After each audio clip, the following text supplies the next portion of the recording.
1988 may be remembered for a sports car dynasty built around Australian Jeff Brabham. Together, Brabham and his Nissan have won a record 6 straight IMSA Camel GT races. Today, some of the world's greatest sports cars and drivers will try to stop Brabham's historic role. Porsche and the man Brabham seeks to dethrone, defending Camel GT championship Robinson. A rough and ready Jaguar team led by the man Brabham has replaced atop the point standings Denmark's John Nielsen. And most ironic of all, today, for the first time, Jeff Brabham will go head-to-head with another Nissan driven by his own teammate, John Morton.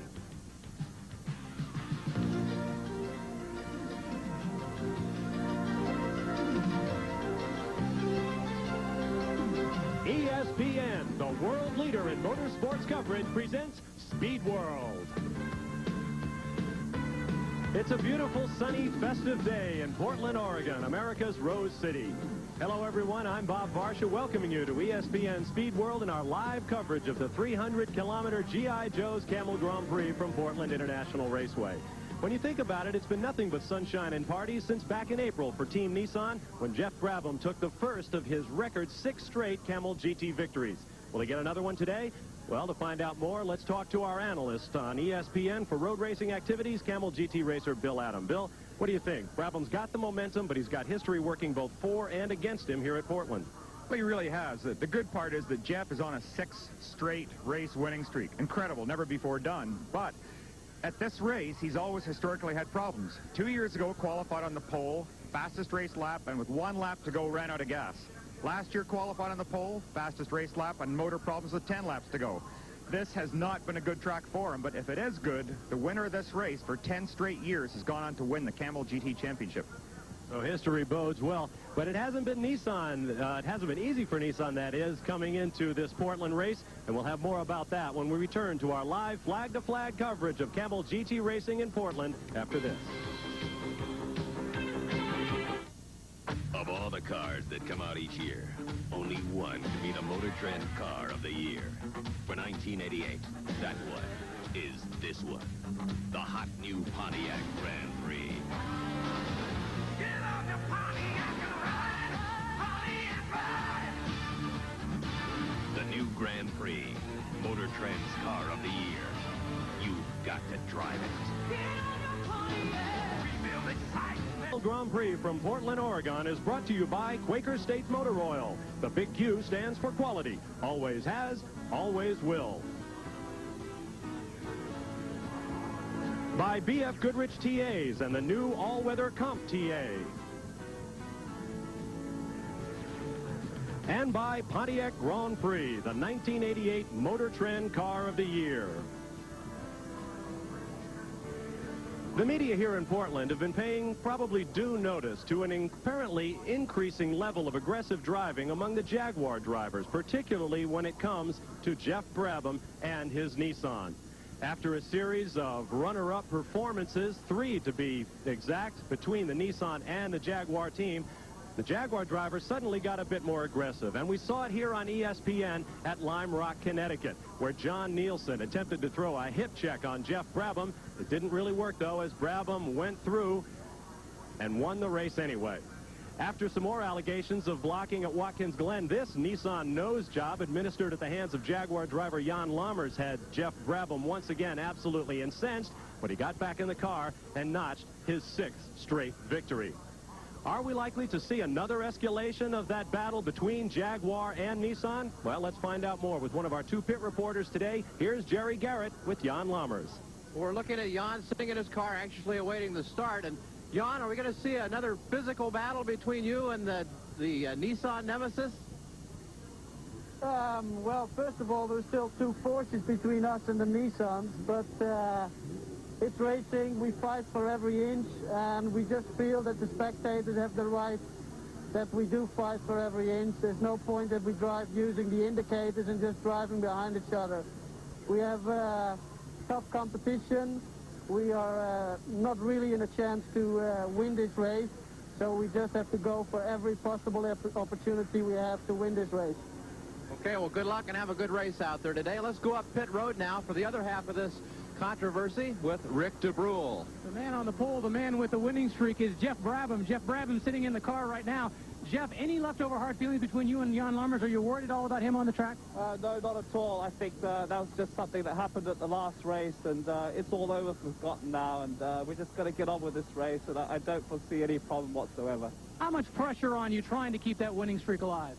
Well, it's a lot. You know, the car's just been running beautifully up until now. We've had no problems in practice, so we just got to keep our fingers crossed and, you know, hope that the Nissan runs throughout the whole race without any problems, and I think we have a good chance, but you never know what can happen in these races. Your first solo shot, I just see you put on the cool suit. Any problems with the heat today, do you think? No, actually, it's a bit cooler today, but it's always nice to wear it, and if it gets too cold, I can always turn it off. So Jeff Brabham trying to keep that winning streak alive, going for number 7 here at Portland International Raceway. Thank you, Rick. We mentioned earlier that Nissan's rise to the very top of the world's richest sports car series has not been an easy one. Even though they're winning now, consider that the car has been some 4 years in development. When it was originally brought out, it was dismissed as too complex and too fragile.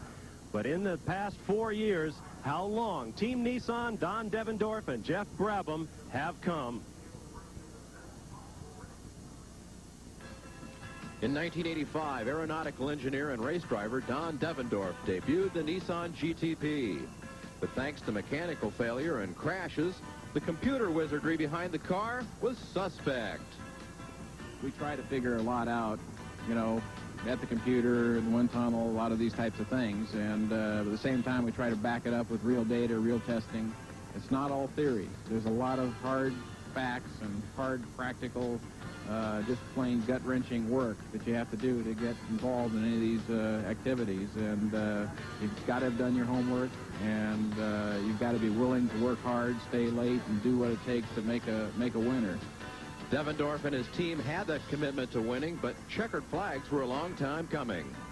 Well, I think my greatest disappointment was the first Portland race that we lost when we ran out of gas with a lap and a half to go. And that would have been my first win with the team, and it would have been the team's first win. And to get so close but so far was really disappointing. And I hadn't run a race for quite a while up until then, so that was pretty devastating. Early last year, the team finally did win at Miami, but there was more devastation to come. 3 major crashes, including Elliott Forbes Robinson's Riverside incident. When it didn't crash, the Nissan often broke down, but its owner saw signs of progress. The Nissan finally found its reliability, and the transformation has been remarkable. The quote, unreliable Nissan was really actually quite a reliable car with some very minor problems. And I think some of the people that were other competitors, I think, were watching the car finish strong and seeing that they were minor problems. It wasn't a fundamental thing to fix. I think they were very concerned about the progress. In the 3 previous seasons that the Nissan's been around, this pit fire would have just been another Nissan disaster. Instead, this victory at Road Atlanta was the payoff of 3 years of hard work and some frustration. And Brabham, he hasn't lost since. A combination of a tremendous amount of hard work by some tremendously talented people, and for the end result is just a fantastic race car. It's one of the best race cars I've ever driven, and I'm just having a ball right now. You're looking at one of the men who's responsible for that change, Nissan National Motorsports Manager Kaz Kastner. Kaz, what is it that made the team turn that corner? Well, I think the team has really been ready to turn that corner, but it was getting goals straight both for the team and for the company, and getting the people that were such really, really great experts working in their particular field. We have some very, very smart people involved in this team. You talked about how this has been long-range planning. This actually started some time ago. This particular chassis we started last November or December. We first started talking about it, and actually, in fact, went at it last May, a year ago, May. So that's the planning that has brought Nissan to this point. We're going to be back with more from Portland and the G.I. Joe special right after this.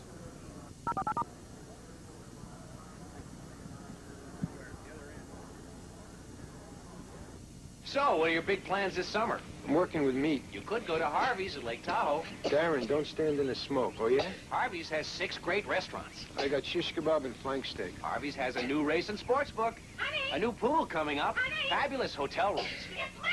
I'm flipping. Look, I'm kind of busy. You got a picture? Sure. Harvey's Resort Hotel and Casino at Lake Tahoe. That's some hotel. Well, come on. Fine. Don't forget to flip these.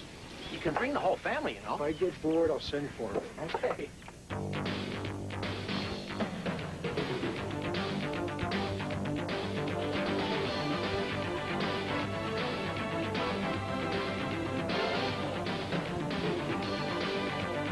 Experience the inaugural running of the NHRA Motorcraft Ford California National, July 27th through the 31st at Sears Point International Raceway in Sonoma. Every drag racing superstar for the first time ever at Sears Point. Save on and charge tickets at Fast Ticketmaster. Back at Portland in our live coverage of the G.I. Joe's Camel Grand Prix around the 1.9-mile, 9-turn race course here at Portland International Raceway, entirely confined within the city limits of Portland, Oregon. As you see, the cars have made their way to the grid. Festivities pre-race still going on. Right now, let's take the opportunity to take a closer look at the Portland International Race Course with Bill Adam. We're on the front straight at Portland International Raceway, 180-mile-an-hour piece of pavement, but a good wide spot. Excellent for safe passing, but a critical area right up ahead of us. This is the braking area into turn one, the perfect spot for braking. Hard on the inside, you can do a good safe pass here, but tight on the inside. Make a double apex corner. Right over to the curb, let the car get out wide. You really treat turns 1 and 2 right here as one long corner. Back over to the outside of the track, but you hug. Stay on the inside here through turn 3 because you want to stay set up for this. The pavement that's facing us now is the corner that leads onto a back straight, far more critical than just that little left-hander. As we feed out here, you carry as much speed as possible, and again, another good area for setting up passes. Even though the track is curving here, it still is the back straight, and you're carrying 150, 160 miles an hour down here. Up ahead, we're seeing a little left-hand bend. I can go up over the curb safely. Right there, we're over. Now a tight right and very, very heavy braking here. Get set up very cleanly because exiting from here on the gas hard, hard, hard, and this is feeding us onto the front straight. Completes our lap at Portland International Raceway. You are looking at Indy 500 winner Bobby Rahal, one of the big names in the race today. Bobby, you don't always run IMSA. Are you happy to have a chance to be here today? I am. I enjoy IMSA racing. I did it before Indy cars and keeps me sharp, I think, for IndyCar racing, so I enjoy doing both this and the Budweiser True Sports Lola. How's the Chevy going to figure in this battle between the Nissan and the Jaguar today? Well, we're competitive with the Jaguars. I'm afraid nobody's competitive with the Nissan, so so I don't feel too lonely, but we'll have our work cut out for us, no question. All right, well, have a good race, Bobby. Let's go down pit road with Rick DeBruhl. Well, standing by with the Camel Lights leader, who is Scott Chabot, who qualified on the pole. A little bit unusual. You haven't been this fast all year long. You've had some reliability problems. Have you got that conquered? Yeah, we think for this race that we got a new engine builder, and we're looking to do pretty well for this race. And you've also had a tire change. Is that going to affect you at all? Oh, we hope so. The Goodyears, we just transferred over to Goodyears, and I'm on the pole, so maybe they did some good. You said you're doing things a little bit different this weekend. You're not actually going to be going for straight line speed. You're also working a corner, even though this is a straightaway track.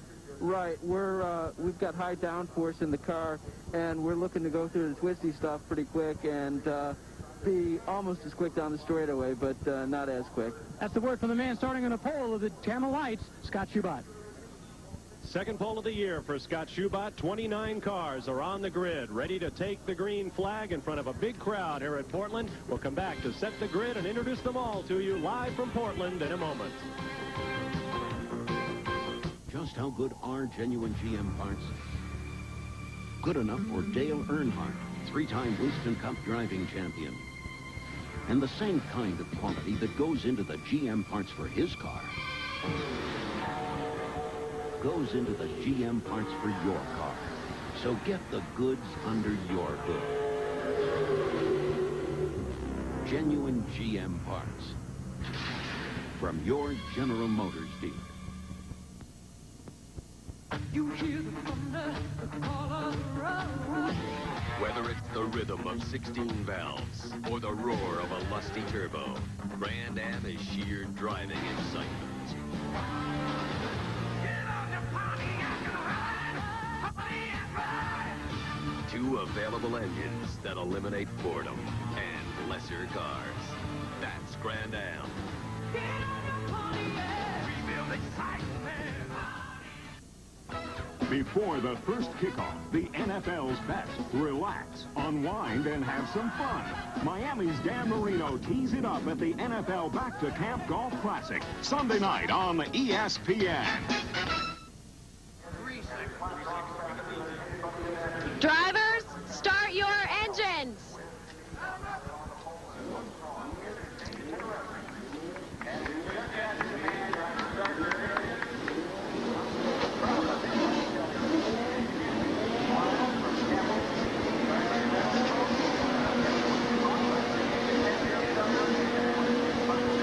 Thousands of horsepower, 600, 700, 800 horsepower per car come to life as the pace lights flash, and we're getting very, very close to rollout time in the G.I. Joe's Camel Grand Prix. You're watching live here on ESPN Speedworld. Let's take a look now at the way they'll line up as they face the green flag here at Portland. On the pole and on a roll, Jeff Brabham riding a 6-race winning streak as he comes into Portland with the number 83 Nissan. Alongside, for the first time ever, no, you're not seeing double, teammate John Morton will have the number 84 red, white, and blue Nissan outside row 1. Row 2 to the inside, Bob Wollek, the Frenchman in the fastest Porsche 962 in the field, the BF Goodrich machine. Outside row 2 will be Price Cobb, the leading Porsche driver in the country right now. James Weaver, probably the fastest driver in the field, who won't get in the car. Price will go solo. Row 3 inside will be Lammers and Nielsen in the Jaguar number 61. Alongside them will be Martin Brundle, a teammate in the Sixter car number 60 that he will share with New York's Davy Jones. Row 4 on the inside, we'll see South African Cyril van der Merwe along with Elliott Forbes Robinson in the number 52 Rick Hendrick Corvette. Outside, Chip Robinson, the defending Camel GT champion, in a troubled number 14 Al Holbert Racing Porsche. Bobby Rahal will have the number 22 Corvette. He will share with EFR. And alongside them on row 5 will be Pete Halsmer in a Ford-powered machine. He'll share with Indy driver Dominic Dobson, making his debut in the GTP class. A beautiful look right there at snow-capped Mount Hood. At the foot of Mount Hood is Portland, Oregon, site of today's race. Here is the rest of the field. The number 66 Jag, we are told now, will not start the race. The Buick of Moretti and Rowe will be on row 6 to the outside. On row 7, Bruce Levin, an old standby in IMSA Camel GT racing in a Porsche, alongside the similar 962 of Hotchkiss and Adams. Row 8 will be Pompelli and Meade in a Ford-powered racer, alongside the Porsche of Jourdain and John Graham out of Canada. Row 9, Steve Durst and Mike Brockman in the lights category, alongside, a GTP car alongside the lights leader Scott Schubert. Linda Ludeman not likely to get into the race car. Charles Morgan will start inside row 10 alongside Skeeter McKittrick. We have 2 races in 1 here today. Hiro Matsushita and Jim Downing will share our Camel Lights in-car camera. Terry Visger will drive solo in a Pontiac alongside. Jim Downing and Matsushita, the sister car number 63, will start right behind the 70. Parker and Everett will share their Pontiac on the outside of row 12. Row 13, Bill Cole and yet another Pontiac-powered machine alongside David Loring and Tom Hessert. They have 2 cars in the race. Don Bell will drive solo, the very last entrant. So because of the Jaguar being pulled from the field, we will have 28 cars to take the cars. Now here's the number 55 car of Terry Visger off the grid. Big problems for them. They were the winners at Road America just 2 weeks ago, and what a terrible heartbreak that has to be. But you hear the engine firing with a puff of smoke. Terry Visger's away, and he will take his place in the field. Probably just what happened there, Bob. These cars naturally run as light a battery as possible. They're not designed for sustained cranking, and if you do stall it, you can really flatten a battery very quickly. He probably ran it down quite a bit, and rather than run it totally flat where it couldn't operate the fuel pumps, the crew decided to give him a push start, so he should be able to resume at the back of the pack, and we got a long race. Great Southern California driver Terry Visger. All kinds of questions to be answered in a matter of moments. How will the Nissan team strategy play off? Morton against Brabham. Brabham a full 2 mile an hour clear of the rest of the field. Will Morton block, or will Morton step up to do battle with his teammate? We'll soon find out. Lots of Porsches, 2 Team Jaguars in the field. There were the 2 black and silver Corvettes. It's going to be a terrific battle. Remember, we will cover the Camel Lights, lightweight, downsized prototypes, who will have a fierce battle of their own, while the GTP cars up front do their best. Here comes Terry Visger already at full song. I don't think he's going to be able to make the back of the pack before they take the green flag, but the crowd is cheering him on. They know he's out there. Meanwhile, on the front stretch, the green waves. The field of 28 is underway, and everybody is watching turn 1. Jeff Brabham with the early lead. Alongside, Bob Wollek comes up next to Morton, and I think he's going to take turn 2. There he is. He's going to take second by the time they get to 1. Yeah, Wollek's car, historically, all year long, the BF Goodrich Porsche has been blindingly fast on the straight, and he used that straight line speed to get up into second. Now, there's a Jaguar off in the grass. Number 61 is off onto the grass on the outside of turn 1. It's a very narrow racetrack, very high speeds. Turn 1 and turn 9 at either end of the long straightaways is where we expect to see most of the action. 61 back on track. That was Jan Lammers just went off there, and maybe somebody just returned the bumping to him. But, well, I don't know if we want to raise that issue just yet. It's been a hot topic here in Portland. But there you see Jeff Brabham making quick work of the field from up front already with a big lead over Bob Wollek in the fastest of the Porsches. Really astonishing what this car and driver combination can do. To get a lead like this in the opening lap when tires are cold, you have to be so careful. The car is really sliding all over the place. And yet, look what he's pulling out. Incredible. Fully 2 miles an hour faster than the rest of the field, but there are a lot of laps. It's a 300-kilometer race, about 183 miles. There's a good look at the new record holder for consecutive single-season victories, Jeff Brabham. And we can't say enough about how far this Nissan team has come. In their first 3 or 4 years of existence, they might have won $50,000, $75,000 in the Camel GT Series. Thus far this year, Brabham has won over $250,000. Should he win the championship, and he is now the pole sitter and the points leader, he stands to pick up another $150,000 bonus. It could easily be a $500,000 year for Jeff Brabham. Bob Wollek in the number 67 VF Goodrich Porsche in hot pursuit. Down in the pit, we were talking with Terry Bisger's crew chief. Apparently the problem on the start there was they had some teeth broken off the flywheel. As a result, the starter wouldn't engage, and they had to push it until they could finally get it push started. Meanwhile, Jan Lammers in the 61 Jaguar off the race course. Once again, problems on that car, I guess. I think what's happening is that Lammers is just pushing too hard right now. He made a mistake on the opening lap, got off the track, but he's not settling down. I thought we saw a puff of smoke out of the back of the car there. Let's see if he pulls Jan to pit road. This is turn 9. We have a replay of what happened. First, we'll see if Lammers leaves the pit. No, he's going on. Watch the left-hand side of your screen now, and there goes straight off Jan Lammers. He might have taken a pop there from somebody, but he just went straight off the turn. Really incredible.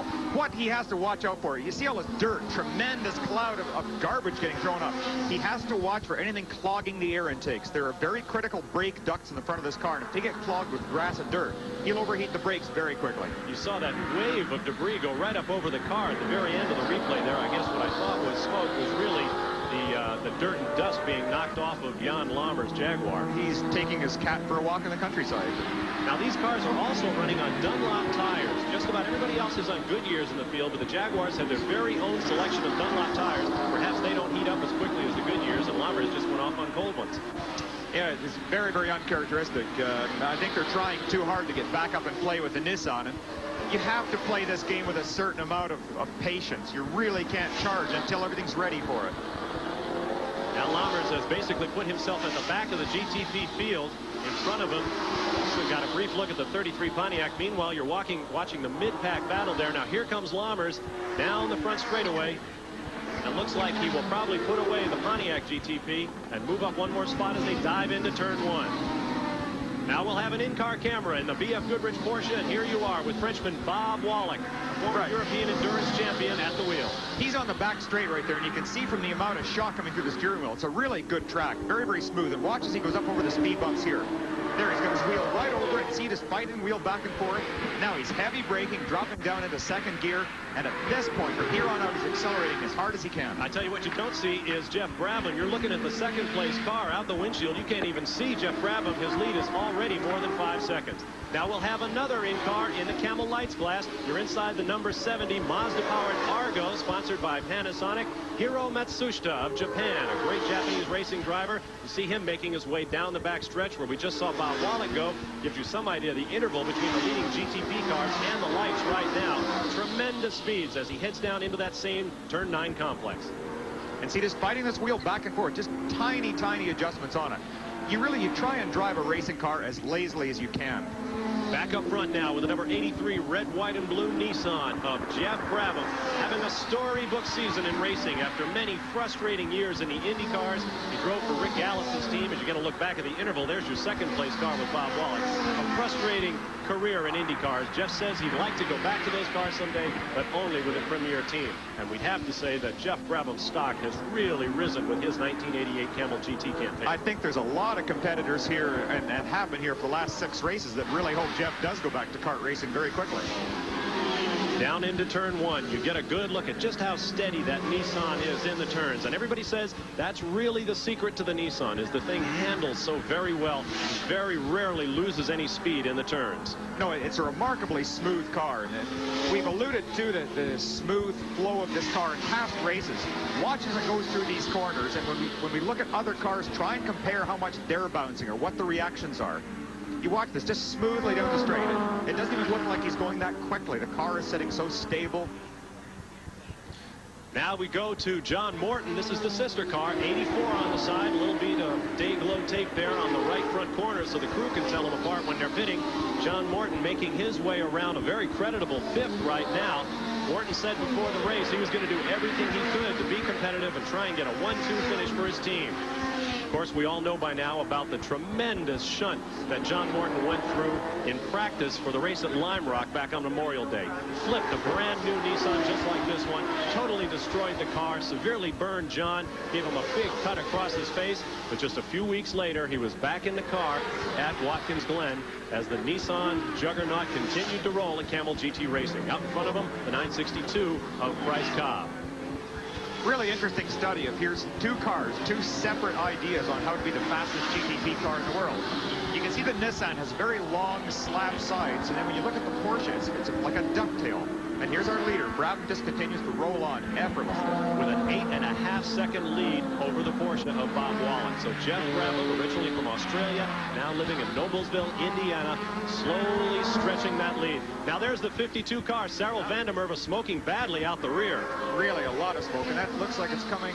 It is an exhaust smoke, so that's not a good sign at all for Cyril. Now this is a V8 machine using fuel injections prepared at Rick Hendrick's shops in North Carolina. Same place that the V8s come from that power his NASCAR Winston Cup teams for Darrell Waltrip and the like. And there are serious problems with that car. Van der Merwe pulling to a stop. Remember, they do have another car in the race, however.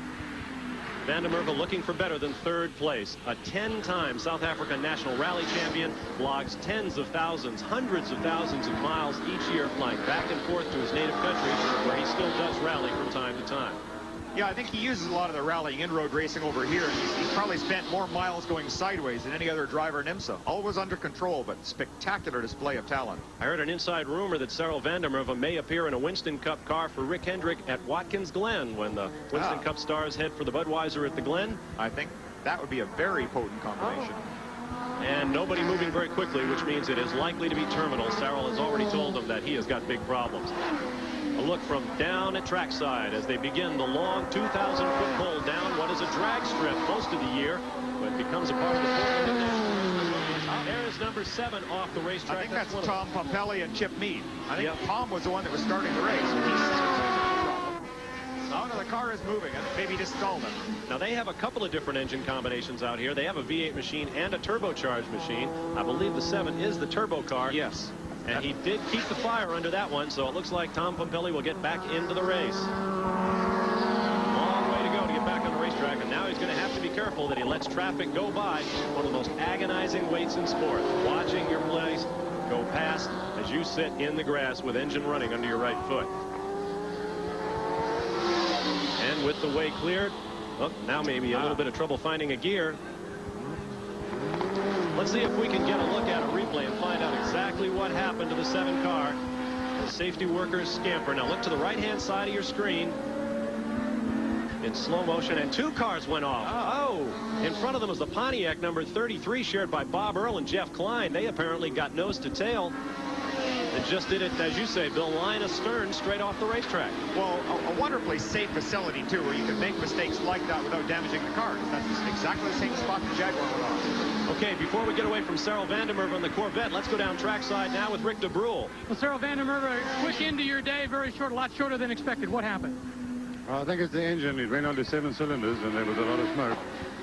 So I just cut the lot and came in, and I believe there's a lot of oil around. Was there a problem from the beginning of the race? No. It went okay for the first few laps, and then on the last one, as I came by, it just went on 7 cylinders. You said a lot of oil down. Were you laying oil on the track? No, a lot of oil on the underthrow of the car, in the engine compartment. Okay, the end of a quick day for Cyril Vandermerwe. And perhaps for others, if in fact he did lay down oil out on the racetrack. Meanwhile, Bob Wollek making his way around on a lapped car. The Nissan of Jeff Brabham well out of sight at this point. The lead up over 10 seconds. There you see Bob Wollek at work. We'll have a story about him a little bit later in the day. Jeff Brabham leads. Wollek is second. Price Cobb third in a Porsche. We'll be right back. Bob Strange, B.F. Goodrich test engineer. After years of testing B.F. Goodrich tires, we've developed the all-weather Camel. It's a real performer in any kind of weather.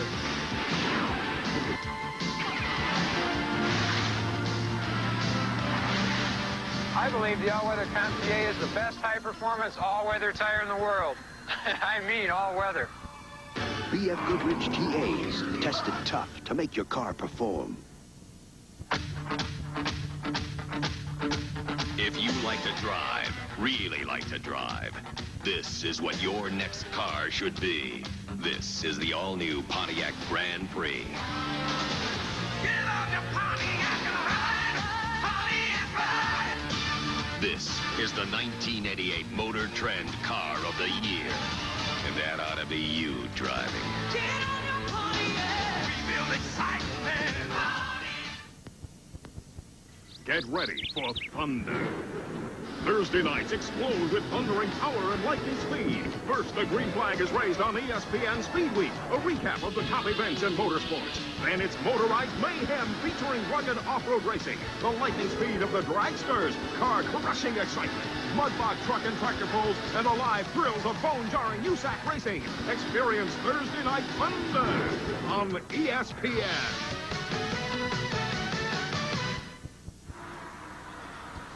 Welcome back to Portland International Raceway. Bob Varsha and Bill Adam with you. You're watching live as Jeff Brabham is in the hunt for a record 7th straight Camel GT victory.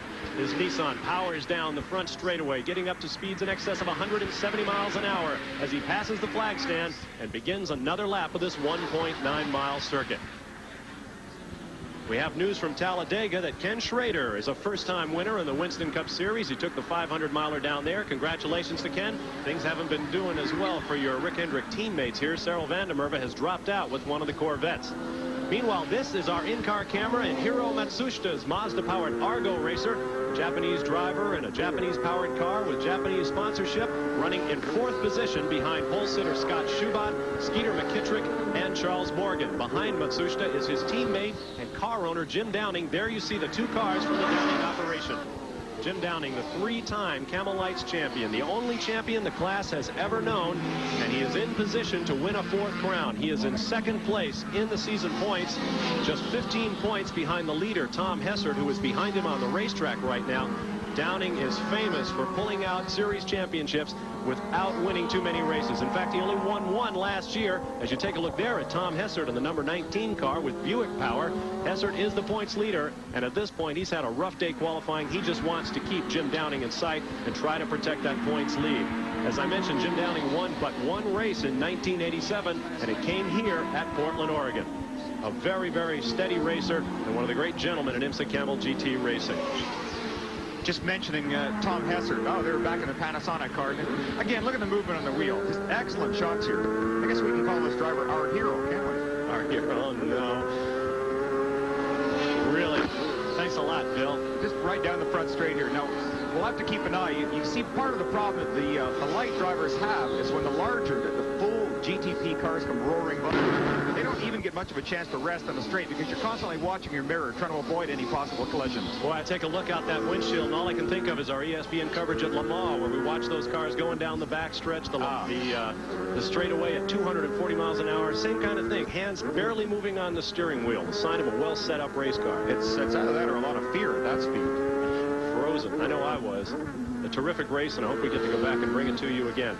Right now, Hiro Matsushita holding down 4th place in Camel Lights, and we've got a battle on the front stretch now. The number 16 car there is Price Cobb. Behind him, John Morton moving up in the 2nd team Nissan. This is a battle for 3rd place in the race right now. The leader's lapping at a speed of about 113 miles an hour.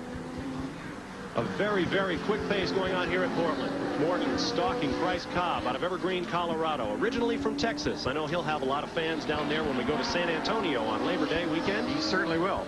You saw Morton playing a little bit of a head game there with Price. Just at the end of the straight, instead of tucking right into Price Cobb's slipstream, he just moved out to the side just to fill up the mirrors a little bit, try and distract Price that bit. But Price is so good. He has really developed so quickly in the last couple of years. And I think a very underrated driver when he first entered IMSA with the Rob Dyson team, and has really proven himself to be a brilliant, brilliant driver. One of the preeminent Porsche drivers around the world. Bryce Cobb is a two-time winner of the Porsche Cup of North America. It's a competition exclusively for drivers of Porsche race cars, both professional and amateur.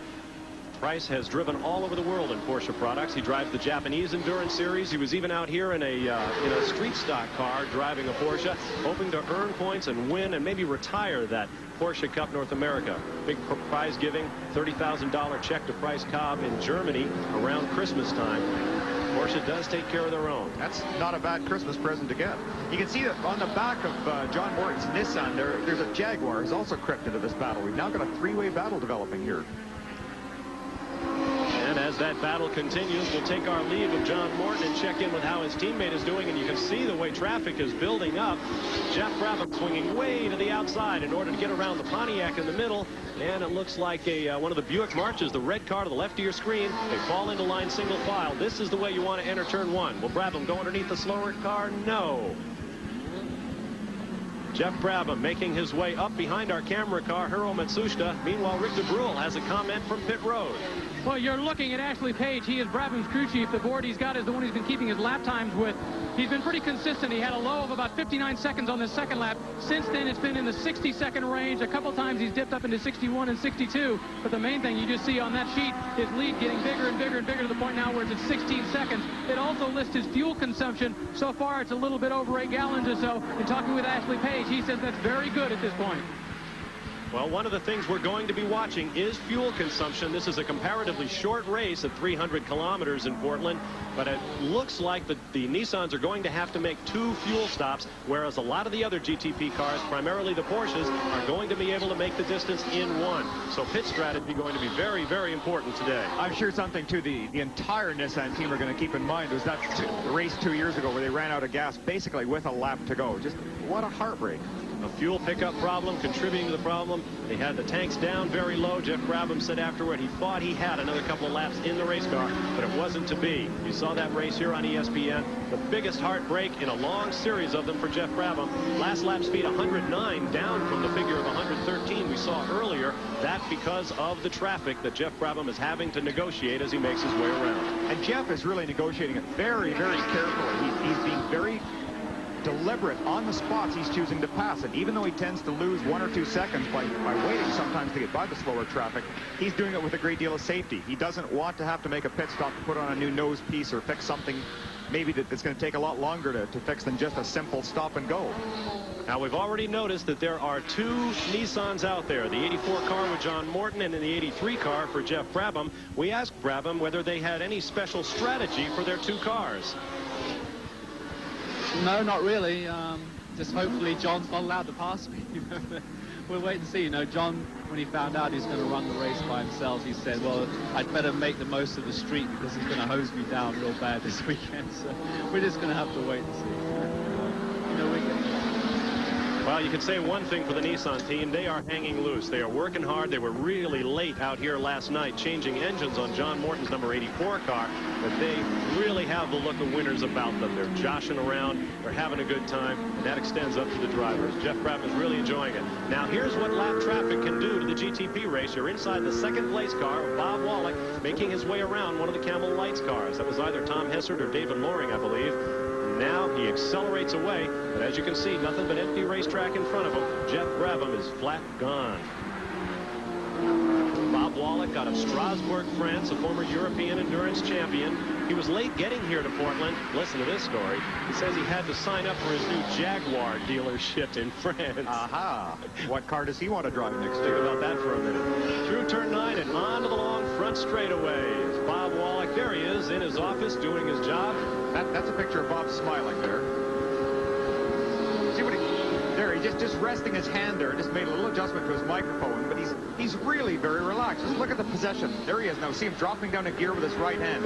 Look at the amount of movement he has to make with that hand, and even the amount of movement of the steering wheel. Very, very small increments. When he goes back to the gear shift, watch the distance that he has to move that. And now look at his eyes. He's picking out apex points where he wants to get right tight to the inside and then looking far, far ahead to make little tiny adjustments well in advance.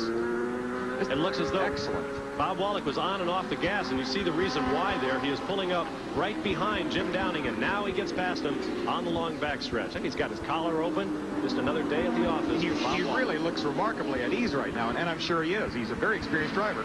But again, like, watch when he goes. Now here we are, real tight corner, just right down the end of the track. He'll drop down. Okay, now we're going onto the straight. Now watch when he reaches for the gear shift. Look at how short the movement is. He's already made it. There he goes, talking to the pits, and there he is into fifth gear right now.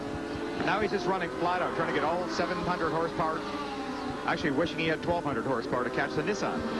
As he heads down to turn one, we'll take our leave of Bob Wollek and pause for a short commercial message. We'll be back for live sports car racing in Portland after this. If you're like me, you want your engine to perform. You want it to run clean, and you don't want sludge. That's why you and I both need Quaker State with QSX. No other oil runs cleaner or fights sludge better. And the Quaker State I use in my car is the same oil you can buy right off the shelf for your car.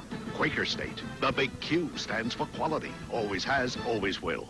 It's the Quaker State Porsche sweepstakes and rebate, and everybody wins. Mail in the rebate by August 5th, and you'll have $360 per case in your pocket and maybe a Porsche in your garage. Just how good are genuine GM parts? Good enough for Dale Earnhardt, 3-time Winston Cup driving champion. And the same kind of quality that goes into the GM parts for his car goes into the GM parts for your car. So get the goods under your hood. Genuine GM parts from your General Motors dealer.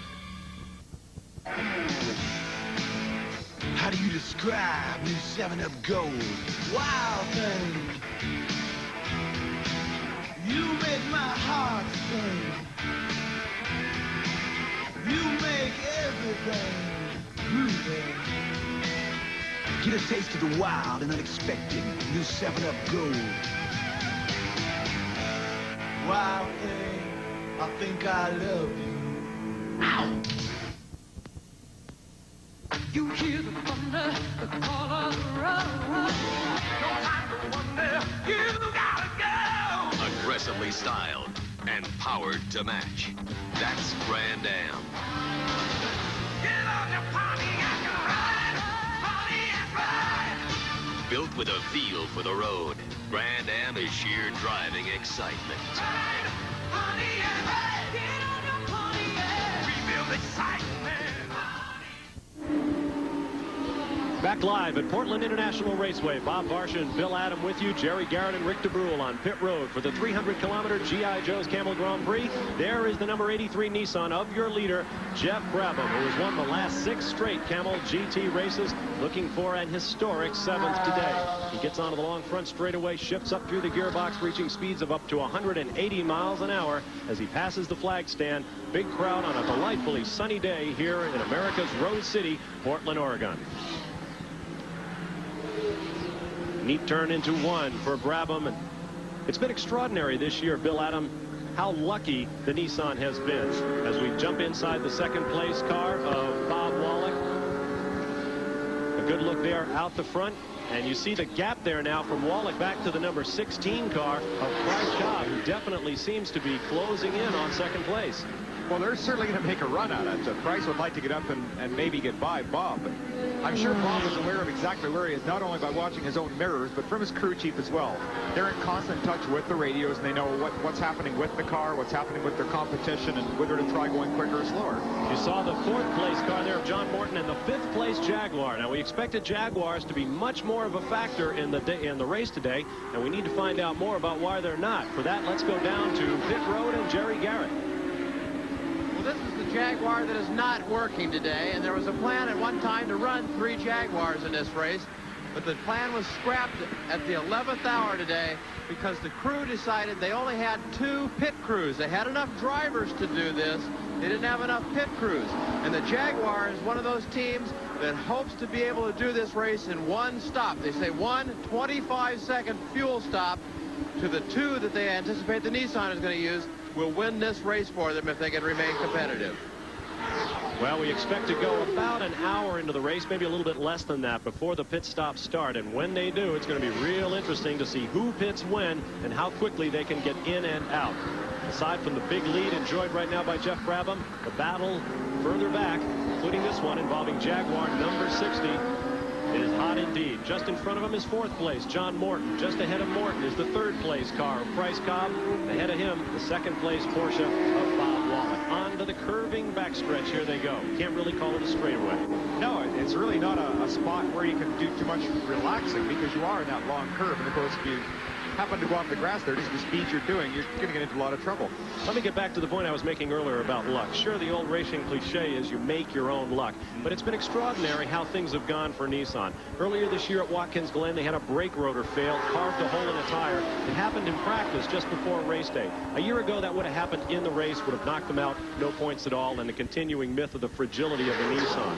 And then at Road America, they had a similar problem, a blown turbo and morning warm-ups before the race, yet they were able to get back out there in perfect trim for the race and run away with it. So in addition to making your own luck, there's also a bunch out there that's bestowed on you by some higher power, and it's certainly gone that way for Nissan. Oh, it's been a phenomenal year. They also had luck with flags and on-track incidents. At the Watkins Glen race, a good example, the Holbert Porsche with Derek Bell really had a nice lead and looked like they were going to have their first win to break the Nissan chain. What happens? A yellow flag comes out for an incident on track, and everybody bunched back up. Brabham subsequently went on to pass him and pulled off a good win. So they really do get a great deal of luck this year. And back up front, here is your leader, Jeff Brabham. I think John Morton said it best. Yesterday he told me anybody on this racetrack would love to be driving for Team Nissan. We are the lucky 2 who are allowed to do so. In fact, they even get paid for it. What more could you ask? Yeah, I went over and hitchhiked around the car for a while, but no luck yet. No new drivers needed on this team. Jeff Brabham and John Morton doing just fine. Meanwhile, there's a battle going on further back, and that battle is for 2nd place. Bob Wollek in the number 67 BF Goodrich Porsche is beginning to fill up his mirrors with Bryce Cobb behind him in the number 16 car. Now, right now, he's got a lapper in between them. But Bryce Cobb appears to be closing that gap. Average speed in the race thus far, 113.8 miles an hour. That's a record. There you see the number 16 car of Bryce Cobb. He has Englishman James Weaver waiting in the wings should he need some help. But Bryce Cobb would like to drive this one solo. It takes too much time to change drivers, and this is a sprint race for what are basically endurance sport cars. And you can see Bryce's mirrors are getting very, very big with a blue Nissan just sitting on his tail, and in turn on Morton's tail is that Jaguar. That's 3, 4, and 5 just sitting there, really waiting to get out a good battle. And they're going by the Ford probe there. Morton gave a little wiggle coming out of the corner there. He's trying to get on to power a little bit earlier to get a run going down the straight. 3 wide down the front straightaway. Morton took a look inside the number 16 car, but Bryce Cobb holds him off, and he's going to forget about Bob Wollek for a minute. He's got to worry about John Morton. And you see the Jag just slid right up there inside the Ford probe, the Tom Milner racing probe. There you see the race speed thus far. We are considerably ahead of the record speed of about 108 miles an hour. But then again, we haven't had the pit stops yet, and that will certainly affect average speed overall. Great battle here now as you see the Jaguar closing up. He wants a piece of this battle for 3rd place. Bryce Cobb in the number 16 car right there holds it.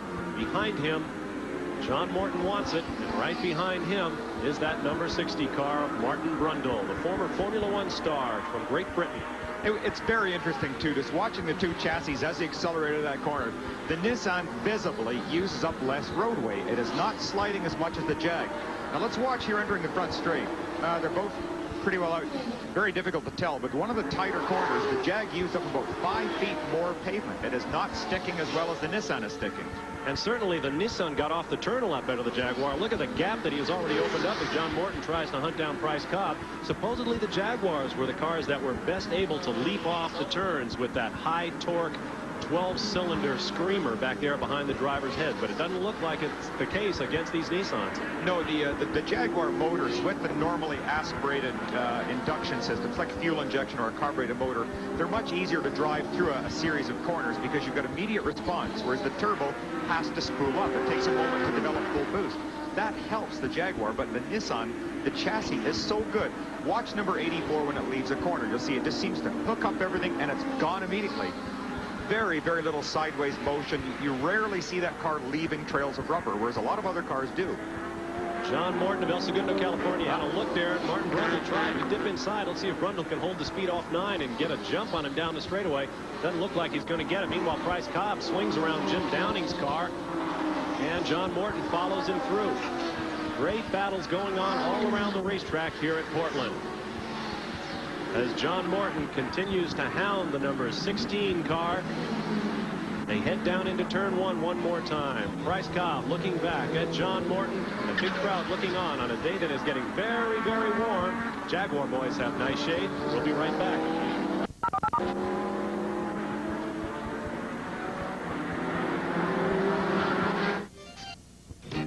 Peninsula shoppers, take the long way home to our convenience stores in San Mateo, Redwood City, Belmont, and San Carlos.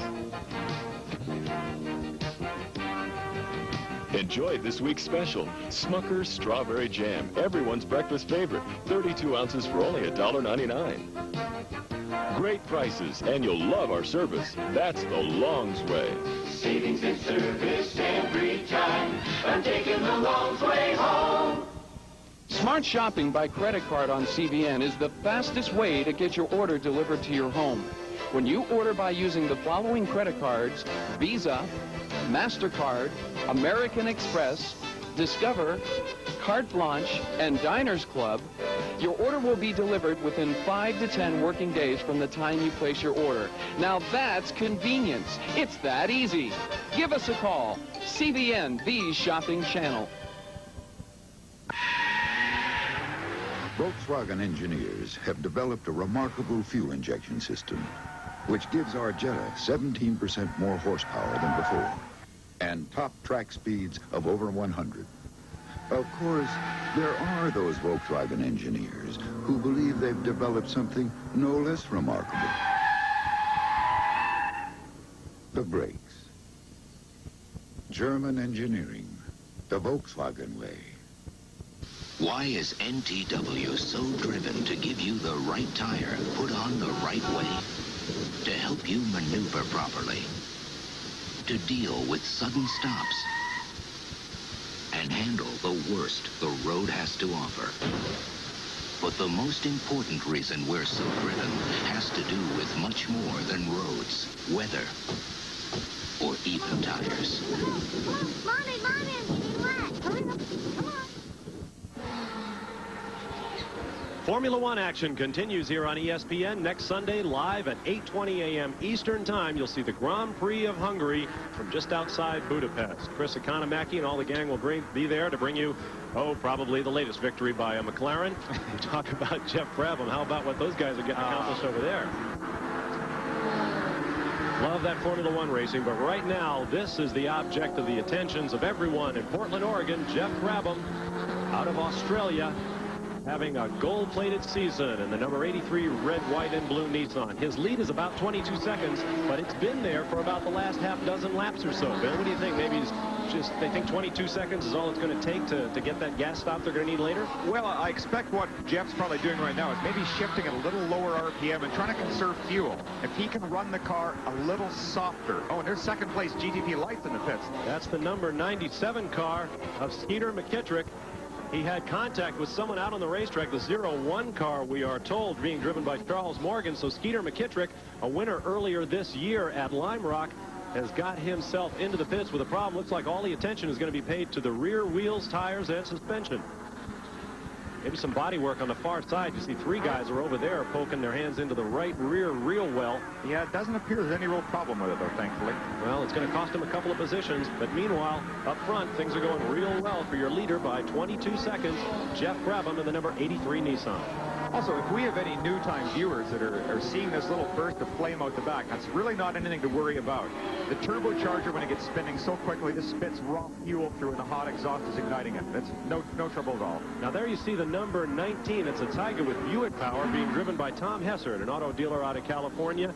They've had a real weekend. Tom's wife is at home in New Jersey this weekend, expecting a baby at any moment. So if you're watching Mrs. Hessert, hope things are going well. Actually, Tom sent a message to Deb. He says, wait till he gets home. Yeah, right. Meanwhile, their crew chief, Buddy Donnelly, is recuperating from a heart attack in a hospital in Atlanta, Georgia. Doctors have given him special permissions to watch this race on TV. So, Buddy, the whole crew says hi, get well soon. We hope you're enjoying the race. Hasn't been a great weekend. Fourth place right now for the boss, Tom Hessert. And David Loring a little bit further behind him in the number 9 car. Winners thus far at Daytona and Sebring. Tom Hessert is now the points leader in the Camel Lights class, but he's having trouble maintaining on that. There you see the sign for Buddy, signed by all the crew. We hope everything's going well back in Atlanta. Points leader Tom Hessert, after a couple of victories in the long races at Daytona and Sebring, has been having some rotten luck since then.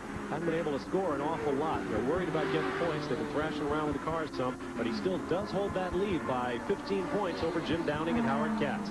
Back up front to your leader, Jeff Brabham, Noblesville, Indiana. Now watch the acceleration here. Just shoot. Goodbye. Good example of the power differential between the GTP cars and the Lights machines. Meanwhile, here is the number 14 car. We haven't called Chip Robinson's number much today. He has been out of the top 5 for much of the day. The crew has had a terrible time getting his car set up, and they have decided to go back to their older chassis. They have 2 cars here. This is a much older car. This is the car that has won the 3 previous races coming in here at Portland. Twice by car owner Al Holbert, once by Chip Robinson, who drove solo last year. Yeah, I really couldn't tell what was going on there. They had that left front wheel off, and one of the crewmen was reaching in. It appeared to the upper control arm on the left front suspension, shaking it to see if anything was loose. So Chip either felt a tire deflating or a suspension piece coming loose, but he wanted it checked. Difficult weekend for Chip Robinson. It's been a difficult season after the great one he had last year, winning his first Camel GT championship. It's been tough thus far this year. They've blown 3 engines, including one at Daytona and one at Sebring. Very, very uncommon for Al Holbert's team. They usually run a picture-perfect operation. But that also, I think, is an example, Bill, of just how hard some teams are having to stretch their cars to stay up with the Nissans. Well, we had talked earlier about this team's luck, the number 83 Nissan just having phenomenal luck. Holbert Racing in the past have had absolutely remarkable luck. They have been the recipients of so many victories. Now the tide has just changed a little bit, and Nissan is getting the luck. Now here, once again, we're inside the B.F. Goodrich Porsche with Bob Wollek driving, catching up. I believe that's John Hotchkiss, number 10 wins Porsche out in front of him. Now let's see how the gap holds as they go down the front straightaway. Right, now that is a 962 Porsche right in front as well, with a different motor builder and a little bit different chassis. And you can watch how the 2 cars compare. Look at Wollek just dove to the inside, past him under braking. Very, very clean, safe move at that point on the track. Test the guts right there, going down into turn 1 and trying to get him slowed down. There you see Bob at work. Yeah, he's still smiling. He's enjoying himself. This is really a good, safe track where you can make a mistake and not damage your car. We've seen a lot of incidents so far where people have gone off on the grass and just driven around a little bit, spread some hay here and there, and not even body damage. Bob Wollek, one of the great athletes in the Camel GT series, a former member of the French national ski team, and he's also the last guy you want to challenge to a little Nassau, play a little tennis for some money. There you see the gap back to the ongoing battle for 4th position. That is John Morton. Right behind him, he has got Martin Brundle all over him. They're having a heck of a dice back there. Yeah, 3rd, 4th, and 5th. And you just saw Cobb just go to our picture there at that point. They have really stayed very, very close. Brundle almost looks impatient. Now see, right there, you just saw the car get a little bit sideways. He looks like he's getting a little impatient. He's trying to get on the gas just that fraction earlier, like every time, just trying to pick up one more little piece. But look what happens on the straight. When the Nissan gets the run, can get all the power down, pulls away from the Jag. John Morton playing the pinball here between the 3rd place car of Bryce Cobb and the 5th place car of Martin Brundle, alternately threatening and being threatened by the cars ahead of him and behind him. Meanwhile, let's see if we can catch up on what's happening to Chip Robinson. He's back on the racetrack. Meanwhile, in Robinson's pit, Rick DeBruhl has more on his situation. What went wrong? He came in and changed 4 tires. Why so? Well, we had a little trouble in practice. We didn't get the chassis set up just right. We're just pushing the tires. Loading the tires very quickly. Why didn't you get the chassis set up just right? How many problems? Well, we had a problem that we could never solve on our primary car, making the engine run.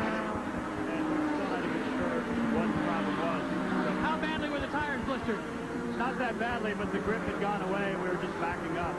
Okay, Kevin Durant. Boy, it has been a thrash for those guys this weekend. The faster car, the newer car that he mentioned, they're taking the engine out of that car as we speak. They're going to send it to get tested on a dynamometer and try and have it ready for our coverage of the Sears Point Grand Prix coming up in 2 weeks. But boy, it has been a tough West Coast trip thus far for Al Holbert's team. Very, very untypical year for Holbert Racing. They have always been just the perfect Porsche team. And look at the battle we've got now. Martin Brundle absolutely all over John Morton. This is terrific stuff. Brundle, who had so many great Formula One races for Ken Tyrrell, and then a disappointing couple of years with the Zach Speed team before he finally hung it up. Much like Jeff Brabham wants to go back to a quality IndyCar team, Martin Brundle wants to go back to a quality Formula One team someday. And right now, he's real happy driving the Castrol American Jaguar team. Yeah, Brundle's driving very, very hard right now. He's really getting in deep under braking. The car's wiggling and bouncing all over the place. Just look at this. It's throwing the car in the corners. And again, you can see the stiff springing we keep talking about with the Jaguar. They almost look like a solid axle go-kart. They just kind of bounce through a corner. The Nissan, by comparison, is very fluid.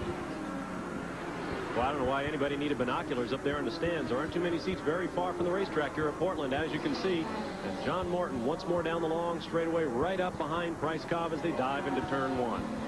We hope you've enjoyed our ESPN live coverage of the G.I. Joe's Camel Grand Prix. Bob Varsha and Bill Adam with you. Pinned in, expecting to see our regular colleagues, Ken Squire and Dave Despain. They would have loved to have been here, but they were indisposed. Coming up on traffic now, the battle continues. This may be the break that John Morton and Martin Brundle both need. There you see Jim Downing in the 63 car to the left of your picture. Momentarily a roadblock, but he got out of the way nicely, and the battle continues among the P cars. Well, Downing is somebody these fellas can trust absolutely, totally. Very, very experienced driver. And look at this. There we got a pass right there. Now, Bryce Cobb just got blocked in behind the Wins 962 Porsche. It takes a fraction of a second, and that's what happens. And so John Morton got the break he needed. Now, let's see if he can open up any kind of a lead as they get out onto the front straightaway there. Let's see if maybe just trying to catch Bryce wasn't all the problem that Morton had. Maybe he has a lot more car under him, and let's see if he can motor away from him. It looks like he can. I would think he would try to do just that at this point, to get himself a little bit of a break, so that if something happens, if traffic happens to hold him, he's not going to lose that position. Okay, we're down here in the pits with Kaz Kasner. He's been keeping lap times on both Jeff Brabham and John Morton. We're just talking about the fact that the Jaguar is about to catch up to him. He's trying to take some pit times right here. You were saying you think Morton can pull away easily. No, I didn't see he could pull away easily, but I think he can certainly pull away when he needs to. Well, it isn't a problem that the Jaguar's catching up. Not halfway yet. Any problems at all with Morton's car? Not at all. Nothing at all. Kaz Kasner, man of few words. What's the difference between being able to pull away easily and being able to pull away when you want to, Bill? I don't know. Okay. Well, at any rate, Bryce Cobb right there, right behind them. You see the Jaguar. Martin Brundle not out of it yet. And there was another Porsche coming to the picture. I didn't get a close look at. That's Chip Robinson, who has been lapped. I take it as a lap down to the guys who have just passed him. Down they go, down into turn one. And John Morton knocks off the Wins car, the number 10 Porsche, and puts lap traffic between himself and Bryce Cobb, with the Jaguar of Martin Brundle behind them. So that makes the order Jeff Brabham, Bob Wollek, John Morton, Bryce Cobb, and Martin Brundle. There you see Jeff Brabham having things all his own way. His lead is now up to 32 seconds. You're watching live in Portland. At Volkswagen, our engineers believe car and driver should not merely act, but interact. To them, a Volkswagen isn't a vehicle for the driver, but rather an extension of the driver. Our engineers believe the most important moving part of a Volkswagen is the one behind the wheel. German engineering, the Volkswagen way. Every day, Jack Taylor and Joe Donovan take the same road home. But today, they went a little out of their way. Give you a hand.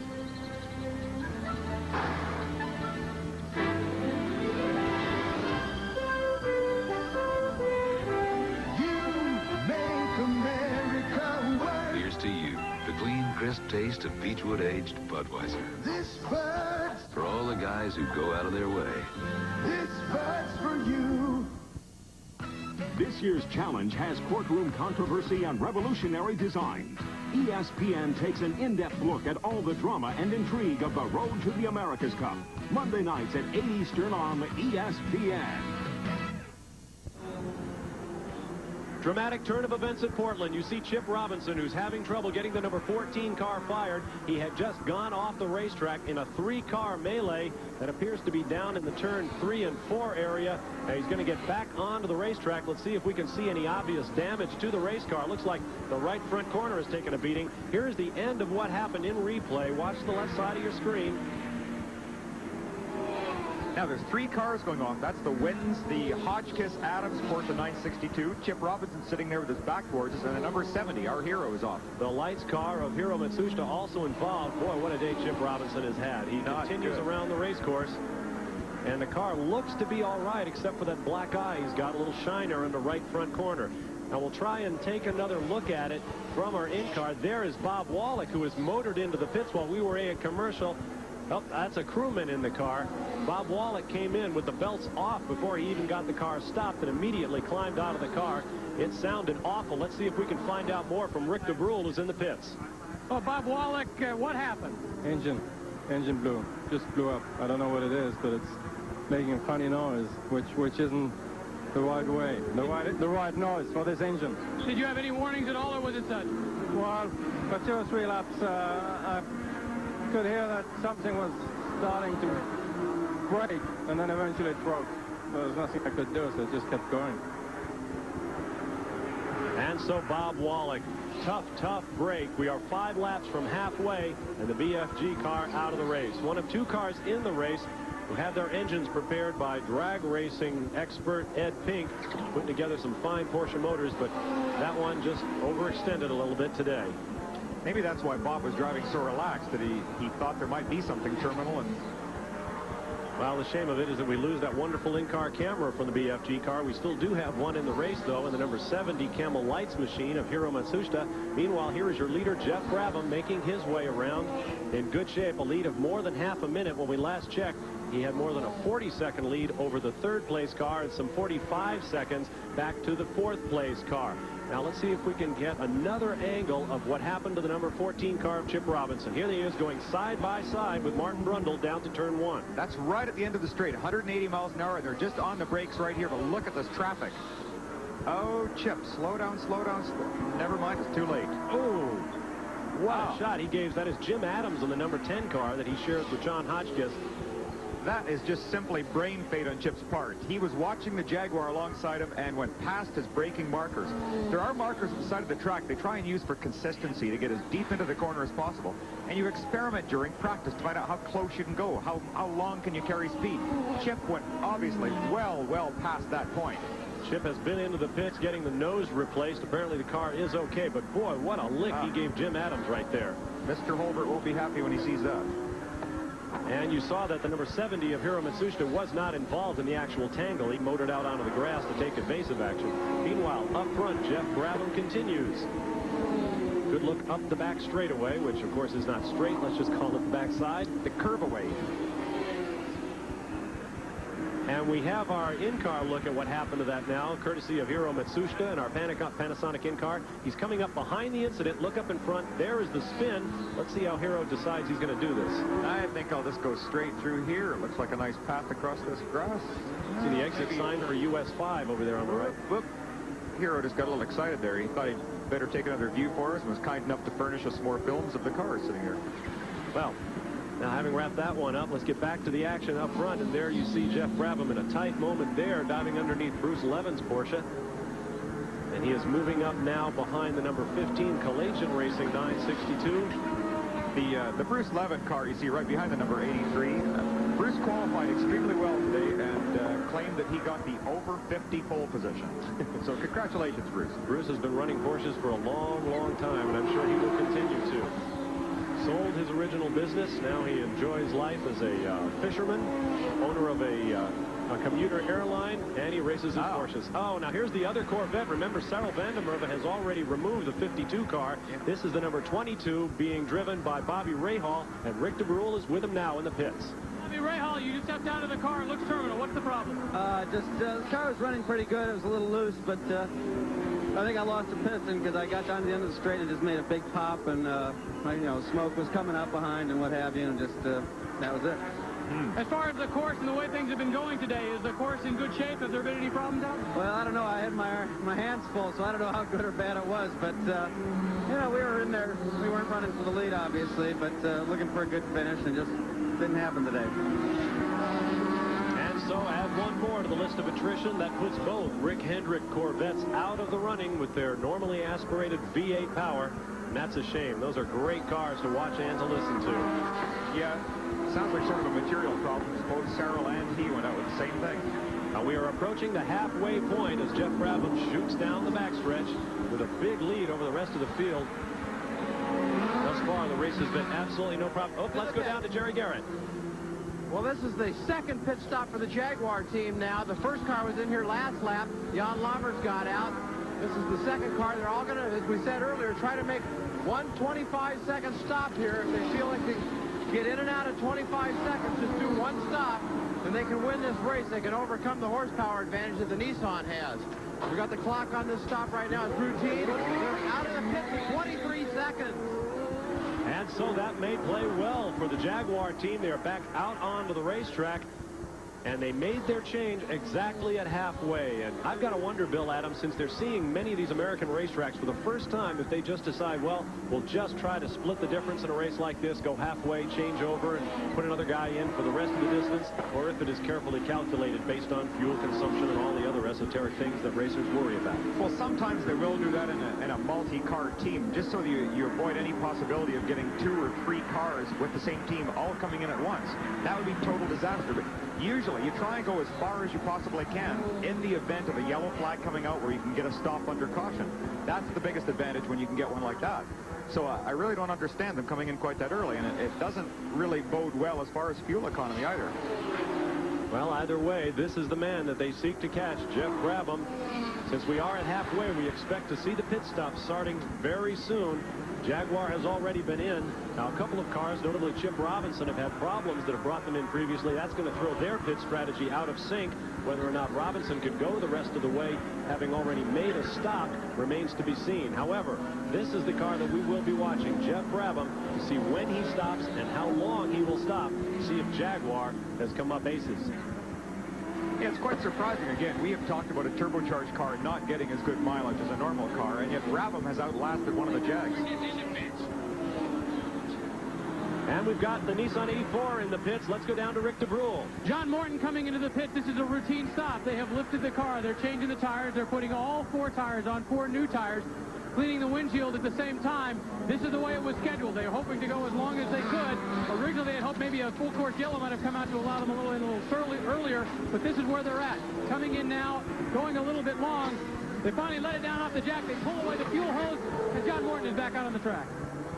Okay, interesting strategy development now. Did they bring the 84 car in first because they had to, or simply because they wanted to give the team a little rehearsal, a little dress rehearsal for the main car driven by Jeff Brabham? Well, it could be that dress rehearsal part too, but I think they still want to hope for a yellow flag. If a yellow flag came out this lap, for example, Brabham would have a tremendous advantage in that he could stop and make almost a leisurely stop. Of course, they didn't want to have both cars in the pits at the same time. That would be the ultimate disaster. But no disasters thus far in 1988 for Nissan. And here is your leader, Jeff Brabham. His teammate has already made the stop comfortably. And will await the pit stop by Brabham and the other leading cars. In second position is Price Cobb. We have, having lost the BFG car of Bob Wollek.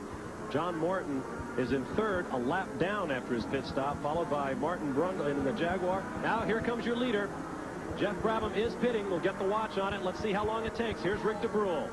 Jeff Brabham comes into the pit. Once again, this is routine. They're going to change 3 tires, apparently. They're going to change the front tires and the left rear. They are not changing the right rear tire. Interesting to point out, this is the first time they've had to change tires on 2 different cars. But they've got 2 sets of crews that are doing this. One crew just did the Morton stop. There is a second crew that is now doing the Brabham stop. Now they've gone ahead and they have changed that right rear tire as well. So all 4 tires, cleaning the windshield, fueling up as much as possible. The tires are on. They're waving them down and waving them away. 28.9 for the stop. A little long, but they got everything done. Well, now we'll have to see if the overwhelming speed advantage of the Nissan will bear them through. Now, to the right of your screen is Bryce Cobb in the white car. Jeff Brabham is going to get out just car lengths in front of the second-place car. So Jeff Brabham does hold on to the lead, but just barely over Bryce Cobb. We may have seen the turning point in the race right there because Cobb has yet to stop. Really remarkable. You can just see how big a lead Brabham has been able to get, and that he made his stop, a 30-second stop, and gets back out before the second-place car can even come around. Well, we knew his lead was something over 30 seconds, and they took just about all of it, getting Jeff Brabham safely serviced and back out into the race. Quickly, he puts another lap on one of the Hessert-Loring Lights cars. 9 Lights cars are still on the lead lap with the leader in their class. I doubt that very many of them at all are on the lead lap with the overall leader of the Nissan team. Jeff Brabham leading Bryce Cobb. The battle continues here at Portland International Raceway. Good look there at Evergreen, Colorado's Bryce Cobb. Having a great day. Now, Cobb, I believe, is going to pit. Now, this is the second-place car coming on to pit road. And he comes in very hot indeed, sliding up to the Dyson Racing pit. James Weaver over the wall in the black and white helmet, and they will make a driver change. Bryce Cobb hops out with the white helmet. In goes James Weaver from England. That is very surprising. I don't understand why they would even do that today. Price is obviously in good enough condition to do a race of this length, and I don't think Weaver is quite as fast a driver as Price is. And Bryce Cobb hops back up onto the pit wall. Good, quick pit stop by the Dyson Racing crew. They had a heartbreaking race at Watkins Glen where they got all the way to their final pit stop and were running third in the late going when they had a suspension part break. Otherwise, they might be much higher in the standings as well. Here comes Englishman James Weaver back onto the racetrack.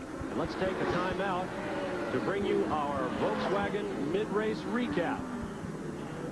Brought to you by your dealers of the 1988 Volkswagen. Your leader, Jeff Brabham, as he has been from the get-go here at Portland. The average speed, 112.76 miles an hour. That is under record pace, but keep in mind, excuse me, that is above the record pace, well above. And since we've had the pit stops, we can anticipate we may smash that record today. But one leader, no caution flags, which is pretty remarkable in view of all the tight racing we've seen. 22 cars remain in the race. 7 are out. 4 are on the lead lap, and as we mentioned, 9 cars still on the lights lap. There's Sarah Vandermerve, took the Corvette out early, followed by one of the lights cars of Gerald Parker, Moretti in the Buick, and Jeff Klein in the Pontiac. Steve Durst is out of the race with his Buick-powered car. Bob Wollek, you saw our in-car camera, gone for the day. Bobby Rahal took the second Corvette back to the paddock, and Tom Pompelli is out with one of the Ford-powered racers as well. We'll be back for more live racing from Portland International Raceway. It's the Camel GT on ESPN. We'll be right back. Volkswagen engineers have developed a remarkable fuel injection system, which gives our Jetta 17% more horsepower than before, and top track speeds of over 100. Of course, there are those Volkswagen engineers who believe they've developed something no less remarkable. The brakes. German engineering, the Volkswagen way. Be at Goodrich Update 14 with Bob Strange, test engineer. Subject, racing dynamics. Often tires can be the deciding factor in a race, but they must be made to work in conjunction with the suspension and aerodynamics of the car. Here to explain further is team owner Jim Busby. There are many factors that will determine how well the modern-day racing car will get its power to the ground. We use tires as a tuning device. We also have adjustments for caster, camber, toe-in, toe-out, and ground clearance that will also help that in performance. We can use chassis rake and a combination of wing angles to determine the aerodynamic downloading on the car. By changing any one of these devices or adjustments, we're capable of changing the handling characteristics radically on the car. Thanks, Jim. Racing in cars such as this, and under these widely varying conditions, helps us to bring you a better high-performance tire. Be at Goodrich TAs. Test it tough to make your car perform. August sizzles with sports excitement on ESPN. The NFL is back. See 4 live preseason showdowns. And golf swings into its final Grand Slam event, the PGA Championship. August serves up great tennis. Olympic hopefuls going all out in tune-ups for the summer games. And auto racing from the world's most prestigious tracks. Plus, live Wednesday night PGA Tour action. The heat is on in August on ESPN. Back here in Portland in the pit with Bryce Cobb, who elected to get out of his car today and let James Weaver take over. Why? Well, we really thought that if there was no problems, and there don't seem to be any at the moment, and if we weren't under any tremendous pressure, that given opportunity, we put James in the car to keep him up in the championship. You were talking about you didn't quite have the handling set up for today. Why is that? Well, it seems to me you can never guess what the track's going to be like for the race. And some of the people, I think, gambled, the Jaguars, for example, gambled that it would be slippery, and I think that was the right choice. But it's funny, up until now, it hadn't really been slippery at all, regardless of the heat. So we gambled a little bit wrong, but we're still not showing, we're not paying for it yet, so we're happy. Okay, Bryce Cobb, one of the great racers in the series right now, drove for Jaguar at Le Mans, said there's a tremendous difference between the Porsche he's used to, which you see right there in the hands of James Weaver, and the Jaguar that he drove at Le Mans. Meanwhile, here is your leader, Jeff Brabham. Pit stops have been the story here thus far at Portland. There was going to be one for just about everybody. The question remains whether there will be two for this team, and that is a drama that has yet to play out. But they had about a 30-second lead. They used all of it to get Brabham fueled up, get tires on 3 of the 4 wheels. As he mentioned, they did not take the wheel off the right rear, the tire that is taking the least beating on this predominantly right-hand course. Bill, your estimation of their pit stop? Well, I think they seem to take a little bit longer than other teams on the pit stops, but they are so good. We watched a pit stop competition here yesterday, and they've been working very hard on that. The best teams around are Holbert Racing, which really do an outstanding job, and it's so critical. A second or two lost here, as we saw earlier, can make a wild difference on the track. And certainly the speed of this car makes up for any problems in the pits. They have a contest, as Bill mentioned, sponsored by Kodak. Let's take a look at how it went here at Portland. Here's Rick DeBruhl. In the 10th round of the Kodak Copiers Pit Crew Cup, it was the number 15 Calagian Porsche crew up against the bunch from the number 83 Electromotive Nissan. The job here, to change 4 tires, clean the windshield, change drivers, and simulate a refueling all as quickly as possible. Both teams start quickly, but the Calagian pit crew is having a little problem. The air jacks under the car won't lift it. You can see the frustration as they search for the problem, knowing all the while the Nissan crew is already up and changing tires. In fact, having no trouble at all. And they come away with an easy victory. Their time, by the way, not only good enough for a victory, it is a new record for the season. 19.197 seconds. That breaks the old mark of 19.67 seconds. It was set by the Holbert Racing team at Watkins Glen earlier this month. But first, the official goes out and makes sure all the wheels are tight enough that there were no shortcuts. And yes, it's official. The Nissan team has won. They get the $2,000 from the $2,500 purse here and a chance to go for the $20,000 grand prize in the Kodak Copier Pit Crew 4-team shootout that'll happen at the end of the season. And we should also point out that they pick up 500 miles toward endurance prize that Kodak Copiers puts up for the car covering the most racing miles through the year, $50,000 a reward for that one. We'll be back with further racing as Don Devendorf and the Nissan crew look on. You're watching live at Portland. Don't go away.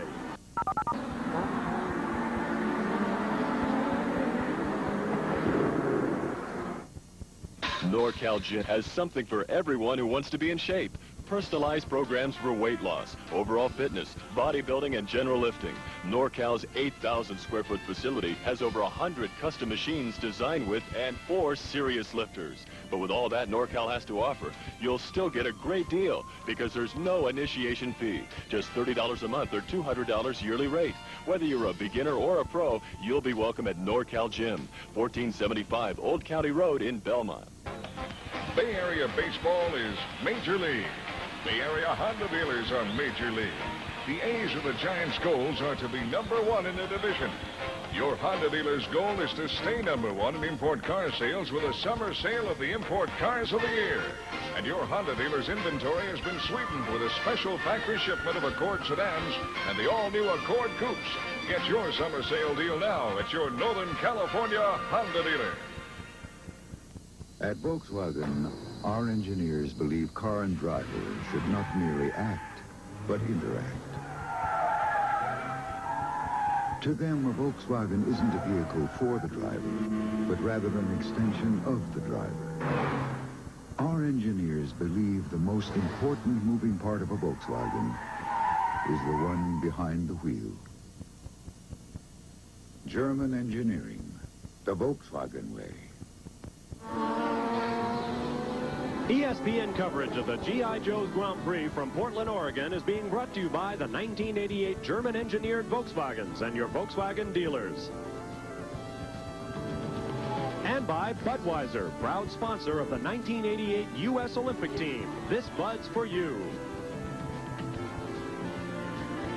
On a beautiful, well, kind of steamy day here in Portland, temperature rapidly climbing up to 90 degrees. Your leader, Jeff Brabham, is one cool customer. He has been in and out of the pits in a 30-second stop that he never lost the lead while the team completed. The question is, though, will he have to come back and make a second stop? Virtually none of the other big prototype cars will have to do that. And we've got a problem on pit road. There is star-crossed Chip Robinson. The bonnet is off the back of the car. Kevin Durand to the left of the car there, peering down on the Porsche engine, trying to figure out what the problem might be. My heart really goes out to the defending Camel GT champion. They have really had a time of it this week in Portland. But I guess with all those wins, you can't feel sorry for them when the luck starts to turn. It's on the Nissan team's shoulders now. Well, it really is, and it's something that is well-deserved by them. They have obviously done all of their job. The engineering has been done properly because the car works so well, and their crew must be doing just an outstanding, a fantastic job to have a car winning 6 straight races. Well, they certainly need a fantastic job there for Chip Robinson. In fact, his car has been smoking so much this weekend, the local media have referred to him as Smokey Robinson all week. However, we make light of these terrible situations for drivers. Meanwhile, Jeff Brabham, no problem whatever, as he takes the turn onto the front straightaway again, and let's see him go by at high level in the beautiful red, white, and blue number 83 Nissan. Coming up on lap traffic, let's see, he may try the pass coming down here into turn 1. Everything's gone his way thus far. Will he do it? Lights car out in front of him. See that? He's being so cautious. Really, really an intelligent driver. Wants to risk the car as little as possible to pick the safest possible place for passes. There you see the number 84 car. That is Brabham's teammate John Morton coming onto the long front straightaway. This was the scene of a world record yesterday as Robbie Knievel, son of famous daredevil Evel Knievel, went out here and jumped 22 cars for some unimaginable, well, I can think of 50,000 reasons why he did it. That was the published fee that he was paid according to the local newspapers. He gets $50,000 for 5 minutes of riding his motorcycle, and there's $30,000 to win this race. Am I missing something here, Bill? I think we're all missing something, but I wouldn't do it for $50,000. I went down and watched it. No, thank you. And you'll notice that we're not showing that to you as well. The rights to that particular event were owned by a bunch of folks who said that they just as soon keep them to themselves, and so they will. Meanwhile, the race on the racetrack, as you see the lights car raising a little bit of dust there, getting passed by James Weaver there, but Weaver's got problems of his own because he has already been passed by the Jaguar. So make the order, Jeff Brabham, John Morton, John Nielsen, who would love nothing better than to reel in Jeff Brabham and recapture some of those valuable points. James Weaver now has Price Cobb's Porsche in 4th position, and the Jaguar of Davy Jones is in 5th position. The car is looking very, very good. John Nielsen having a good day with the Jaguar. Let's go down to the pits now and Jerry Garrett to find out why. We're down in the Jaguar pits right now where the concern is tires, not fuel. And Martin Brundle, who's just gotten out of his stint in the car, can tell us a little bit about what the tire concern is. Yeah, we're grinding up the left rear tire a little bit under traction. We're running absolute minimum downforce to try and get down the straights and keep up with the turbos, and it's giving our rear tires a hard time. You've got enough fuel, even though you stopped before the Nissan, to beat the Nissan to the finish on fuel, but you're concerned now that whether you have enough tires to last. Is that right? Yeah, we've got plenty of fuel. The Nissan can have some of ours if he needs it, but he looks like he's on a Sunday afternoon ride with the family and kids. We've got no problems. I think we're now into 3rd place. We just haven't got the horsepower to test the Nissans today, so I guess we'll be somewhat satisfied with 3rd. It'll be about the best we can do here, but we don't go away happy. Well, there's a suspicion down here that the Nissan might try to do this race on one pit stop. Well, as you can tell, Martin Brundle is not from Alabama. In fact, he is a driver that represents 11 countries, or at least there are drivers representing 11 countries from 5 continents in today's race, and cars and engine combinations from just about as many different locations. IMSA has recently introduced new engine and weight rules for next year in order to get more engine and car combinations into the series. And I have prepared a detailed explanation of how that all works, and we'll get to that a little bit later in the day.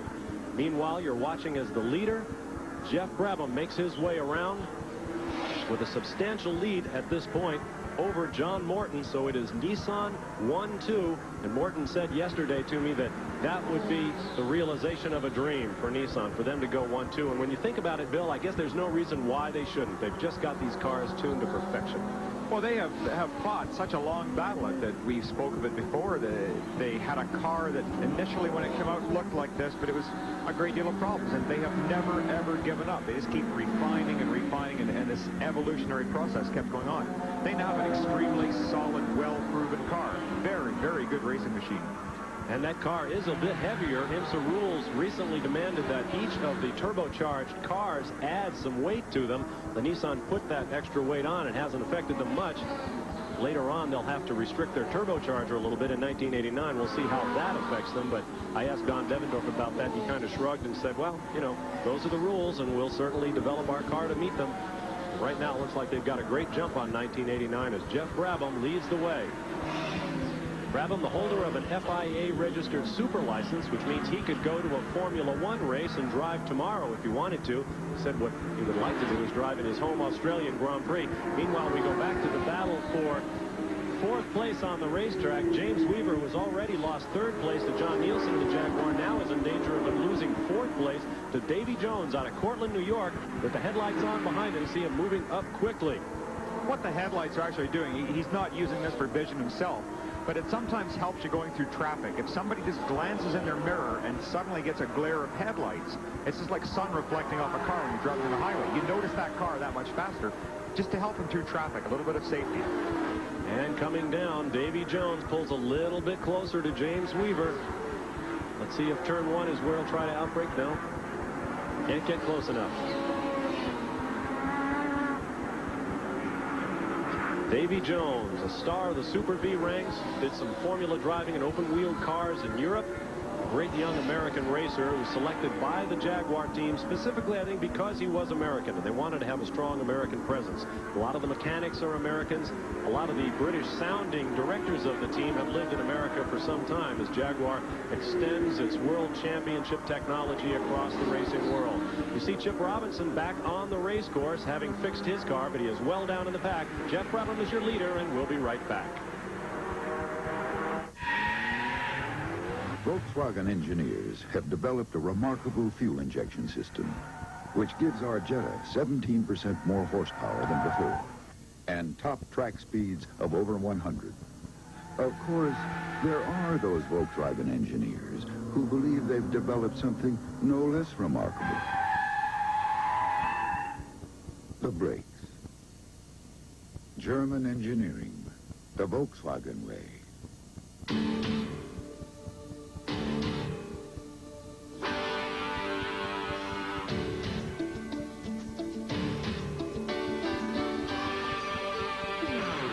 For many years, they've carried our beer. A special breed. Delivering a special brand. Today, the Clydesdales also carry a message.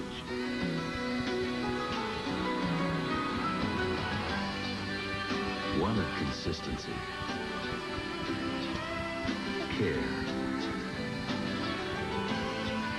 of natural ingredients, and exclusive beechwood aging, which give Budweiser that distinctively clean, crisp taste.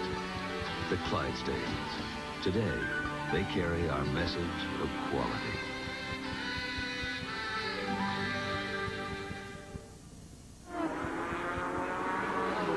On a warm day in Portland, Oregon, Jeff Brabham stands at the threshold of extending history at the IMSA Camel GT Series.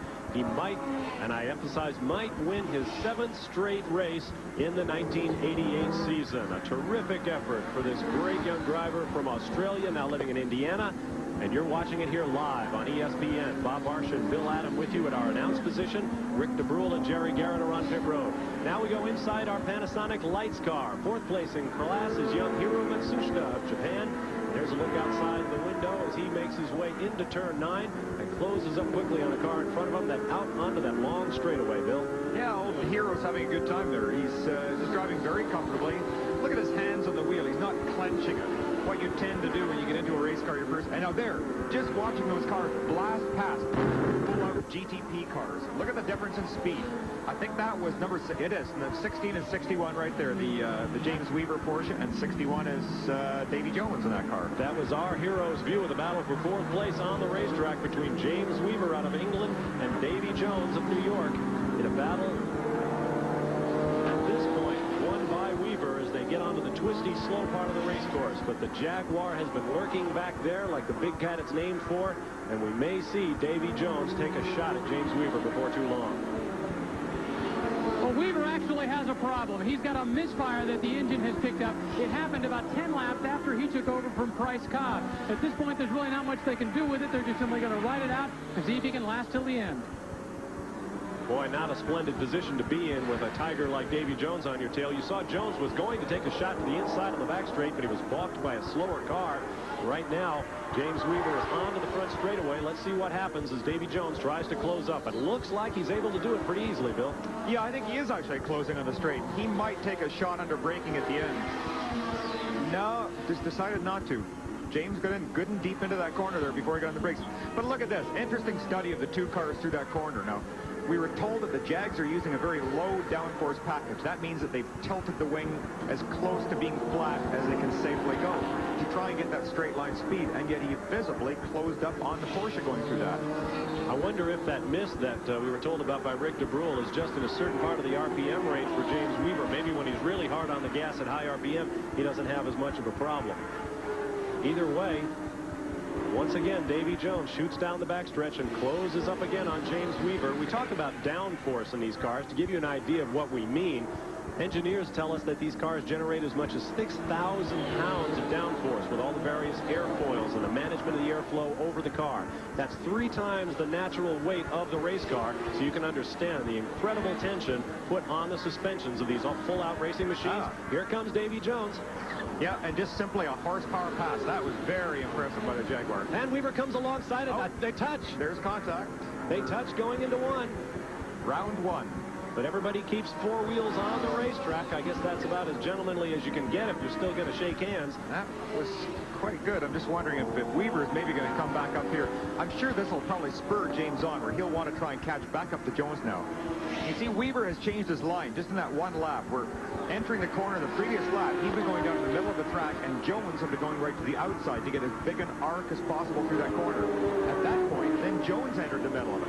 Now he is in a defensive position for 1 or 2 laps, and he'll have to block any attempts by Weaver. Well, it looks as though we're seeing that passing phenomenon once again. Once a car that was having trouble getting by another one does get past, he's able to motor away. And Davy Jones right now is quickly opening up the gap on James Weaver. Really like that number 16 Dyson Racing Porsche isn't going to be up to it. Very, very quick opening there. Now Davy Jones draws the beat on Jim Adams, and the number 10 wins Porsche 962 up in front of him. And the game begins once again.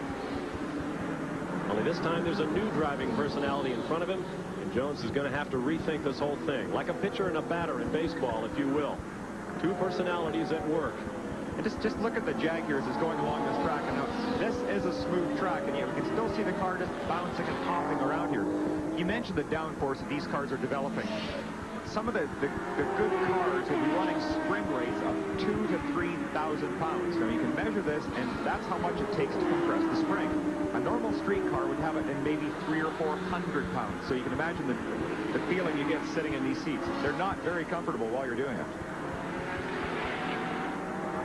And here comes your leader. We've been watching James Weaver. No sooner is he passed by Davy Jones in the Jaguar than he has the overall leader in the race at an average speed thus far of 110.494 miles an hour, a full 2 miles an hour faster than the record pace set by Chip Robinson last year.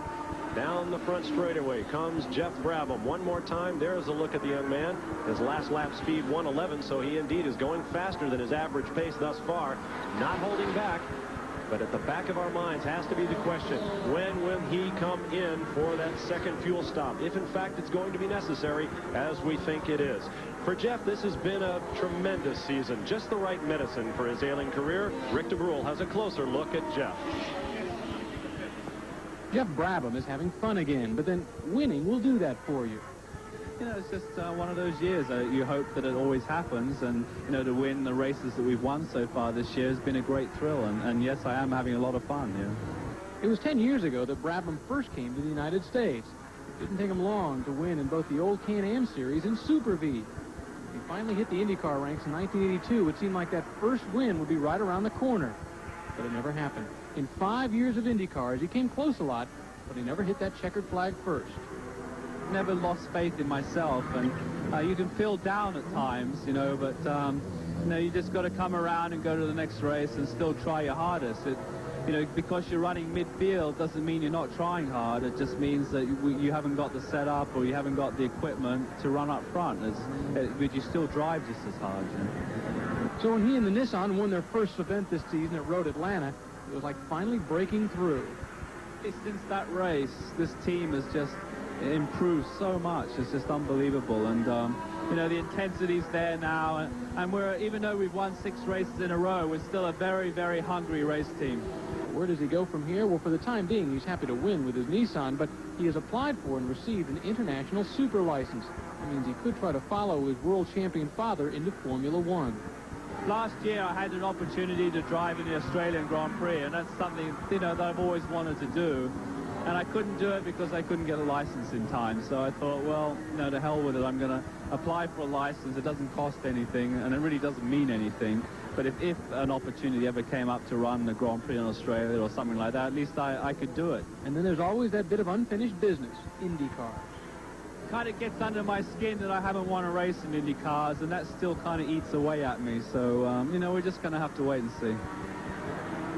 Well, that waiting might not take too long for Jeff Brabham, who certainly put some numbers on the board this year, and with a little luck, he'll get that top-flight Indy drive that he'd like to have. Meanwhile, we have bad news, folks. Our second in-car camera is parked inside this car. Hiro Matsushita's Panasonic Mazda Argo, as you can see, is going nowhere fast. The engine hood is off the car, and they're working on it, although the crew, by cleaning the windshield, seems to be pretty enthusiastic about getting it back into the race. But as you can see, the wrenches are being put to work, and that is not a good sign. It appears they're working on the right rear suspension area. Now it's very difficult to tell exactly what they're doing there, Bob. Well, let's get back to the racetrack in the meantime while they work on Matsushita's car, and we hope they get him back out there for some more great in-car pictures. Meanwhile, your leader, Jeff Brabham, there is bearing down once again on the 16 of Price Cobb. And James Weaver presently at the controls, and should he be lapped, that would mean only 4 cars remain on the lead lap among the GTP machines. There are 5 cars among themselves on the lead lap in the lights category that is running simultaneously here live on ESPN from Portland. Very quickly, you see Brabham closing in on Weaver, who's having trouble with that Porsche 962. He's had trouble with a cylinder. The engine is off song, and Brabham will shortly make quick work of James Weaver. But the action continues. About 20 laps remain here at Portland, and we'll be here to the end, so join us.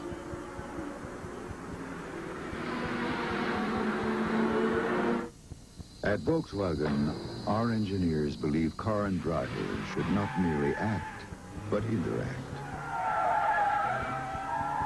To them, a Volkswagen isn't a vehicle for the driver, but rather an extension of the driver. Our engineers believe the most important moving part of a Volkswagen is the one behind the wheel. German engineering, the Volkswagen way. Quaker State with QSX. How do you make a motor oil this good? You test it in the lab. You test it under the hood. You test it on the track. Quaker State quality. We don't just talk about it, we live by it. The big Q stands for quality. Always has, always will. It's the Quaker State Porsche sweepstakes and rebate, and everybody wins. Mail in the rebate by August 5th, and you'll have $360 per case in your pocket, and maybe a Porsche in your garage. Quick Facts are brought to you by Quaker State Motor Oil. The big Q stands for quality. Always has, always will. In the ongoing search for better performance in the Camel GT series, the latest hot setup is 17-inch wheels, an inch bigger than the ones that were previously used. One advantage has to do with tires. The narrower tire sidewall is stiffer, which makes for better handling and steering response. The other advantage has nothing to do with tires, because unlike street cars, wheels on these GTP cars fit directly over the hubs. And the extra inch of clearance on a 17-inch wheel provides for much better brake cooling. Well, neither brakes have not been the problem for this car, number 16, James Weaver, but he has been in and out of the pits while we are away at commercial. It was a very short pit stop indeed, and Garrett should have more from pit road. The problem down here was that they had to manually turn down the boost on the car. It was running too rich. They have a fuel mileage problem. They've got it solved, they think. They sent him back out there. No further problem we know of. Well, that's certainly an interesting development, Bill. I would think if I'm down on power, I'd want to turn it up instead of down, no matter even if it does cost me another pit stop. Well, I would do the same thing. I don't understand that. In case it was maybe running too much boost. Sometimes what will happen is that the control itself will become faulty, and you'll start to run excess boost. What will happen eventually is, of course, you're going to detonate the whole motor. And with these engines being worth $80,000 to $100,000, you want to avoid that. This is the car that engaged in a stirring duel with the Jaguar of John Nielsen in the closing laps of the Gran Prix of Miami run earlier this year here on ESPN. Great race there, but that second place by Nielsen was as close as the Jaguar. The past 6 races have belonged to this man, Jeff Brabham, and his number 83 red, white, and blue Nissan team. Electromotive Engineering out of El Segundo, California. As we mentioned at the top of the show, they deserve all the success they have. It's been 5 years making this car do everything they've wanted it to do. And right now, just about everybody else on the series would say it does a whole lot too much. Remember that there are rules coming into play to bring more engines onto the series and maybe control the superiority of the Nissan, and we'll talk about that a little bit later. I think, too, we have to really keep in mind is to really understand the impressive display that they've had this year is the fact that they've got the 6 victories with only 1 car. They have not had the luxury of having 2 cars out there, as you see today. This is the first time.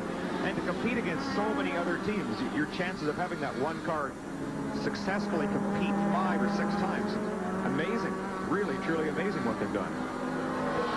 And right now you see as Brabham overtakes some of the Camel Lights cars, he quickly moves by Jim Downing's Mazda. The 07 car is Don Bell making a return to the series. He hasn't raced here for some time. That's a car that was taken out of mothballs. It was missing most of its parts when Don decided he wanted to bring the car back out and race it here at Portland. And that is a battle for position in class. That is 4th place Don Bell in the white number 07, and the blue number 63 here of Jim Downing is running in the 5th position in the Camel Lights class. Yeah, it's great to see Don back. He has been gone for a while, and the AT&T sponsorship is nice to have back on the track. Now behind them you see the number 1 car, the white car, at the very end of the tail there. That is Charles Morgan, who is threatening to lap them. He would put Jim Downing a lap down. There is Charles Morgan there. You can see, too, looking at Morgan's car, and if you compare it with Don Bell's car, these are both Pontiac Spice Firebird race cars, and yet Morgan's car has new updated bodywork. Like, look at the roof line and look how narrow that is. The little driving compartment, the bubble over top of the driver. They're very, very narrow. And look ahead. Oh, indeed, there's almost contact there, too. We saw that contact between Morgan and Jim Downing, the defending series champion. Put Downing a lap down as your leader, the 01 of Charles Morgan out of Arkansas. Now, moves in on the 07 of Bell. Right there, pardon me for interrupting, you can see a really good idea of the 2 cars. This is just, again, the evolutionary process. They said that the new body design, the one that's in 2nd place in your picture right there, that one right there, the 01 car, is better downforce and lower drag. It should be a much quicker car. There you see Charles Morgan. You saw a version of this car running with a more powerful engine in our ESPN coverage at Le Mans. Let's update our in-car camera with Hiro Matsushita. He pitted because the muffler came off the car, and he was black flagged for being too noisy. There are noise restrictions in place here in Portland. You cannot be too loud. You cannot be, I believe the number is 110 decibels. Plenty noisy, thank you. But most of the cars were not able to meet that noise standard, so they attached mufflers for this particular racetrack, and the muffler had fallen off the number 70 car there, Hiro Matsushita. He's back on the racetrack, and that's what it looks like from his position. Is that the lifetime muffler guarantee? All right, announcer hung the curveball. Bill Adam hit it out. Let the record show. Nevertheless, Hiro Matsushita is back into the race with his camera, our camera, over his left shoulder, and onto the front straightaway he goes. Up through the gears, 150 miles an hour or so, would you say, Bill? Yes, he would be running at that range right there. And what he can do is just take a few seconds and have a look at the gauges. Check his water temperature, check everything, oil pressure, see what revs he's running. Really can look around and then call the pits and advise them of what's going on. Same opportunity here for Jeff Brabham, still in the lead as he has been from the very beginning. But the laps are beginning to run short here at Portland International Raceway. And the question remains, does Brabham have the fuel to go the distance without another pit stop? Well, I think with a lead this secure, there's no doubt that if they felt there was any jeopardy of running out of gas, they're going to bring Jeff in and just put a quick splash in. It would be a 5 or 10 second stop maximum. They wouldn't refill it totally. They'd only add a few gallons. Well, we're looking at about 12 laps to go unofficially here at Portland. Jeff Brabham down the long backstretch, flying around without a care in the world as Mr. Brabham apparently headed for victory here at Portland. We'll see. The big Q stands for quality. In Quaker State's 11,000 RPM Porsche, in Ricky Rudd's high-torque Buick, clean-running Quaker State with QSX gives them unbeatable protection from wear and tear. And it's the same Quaker State you buy right off the shelf. Quaker State, the big Q stands for quality. Always has, always will. It's the Quaker State Porsche sweepstakes and rebate, and everybody wins. Mail in the rebate by August 5th, and you'll have $360 per case in your pocket, and maybe a Porsche in your garage.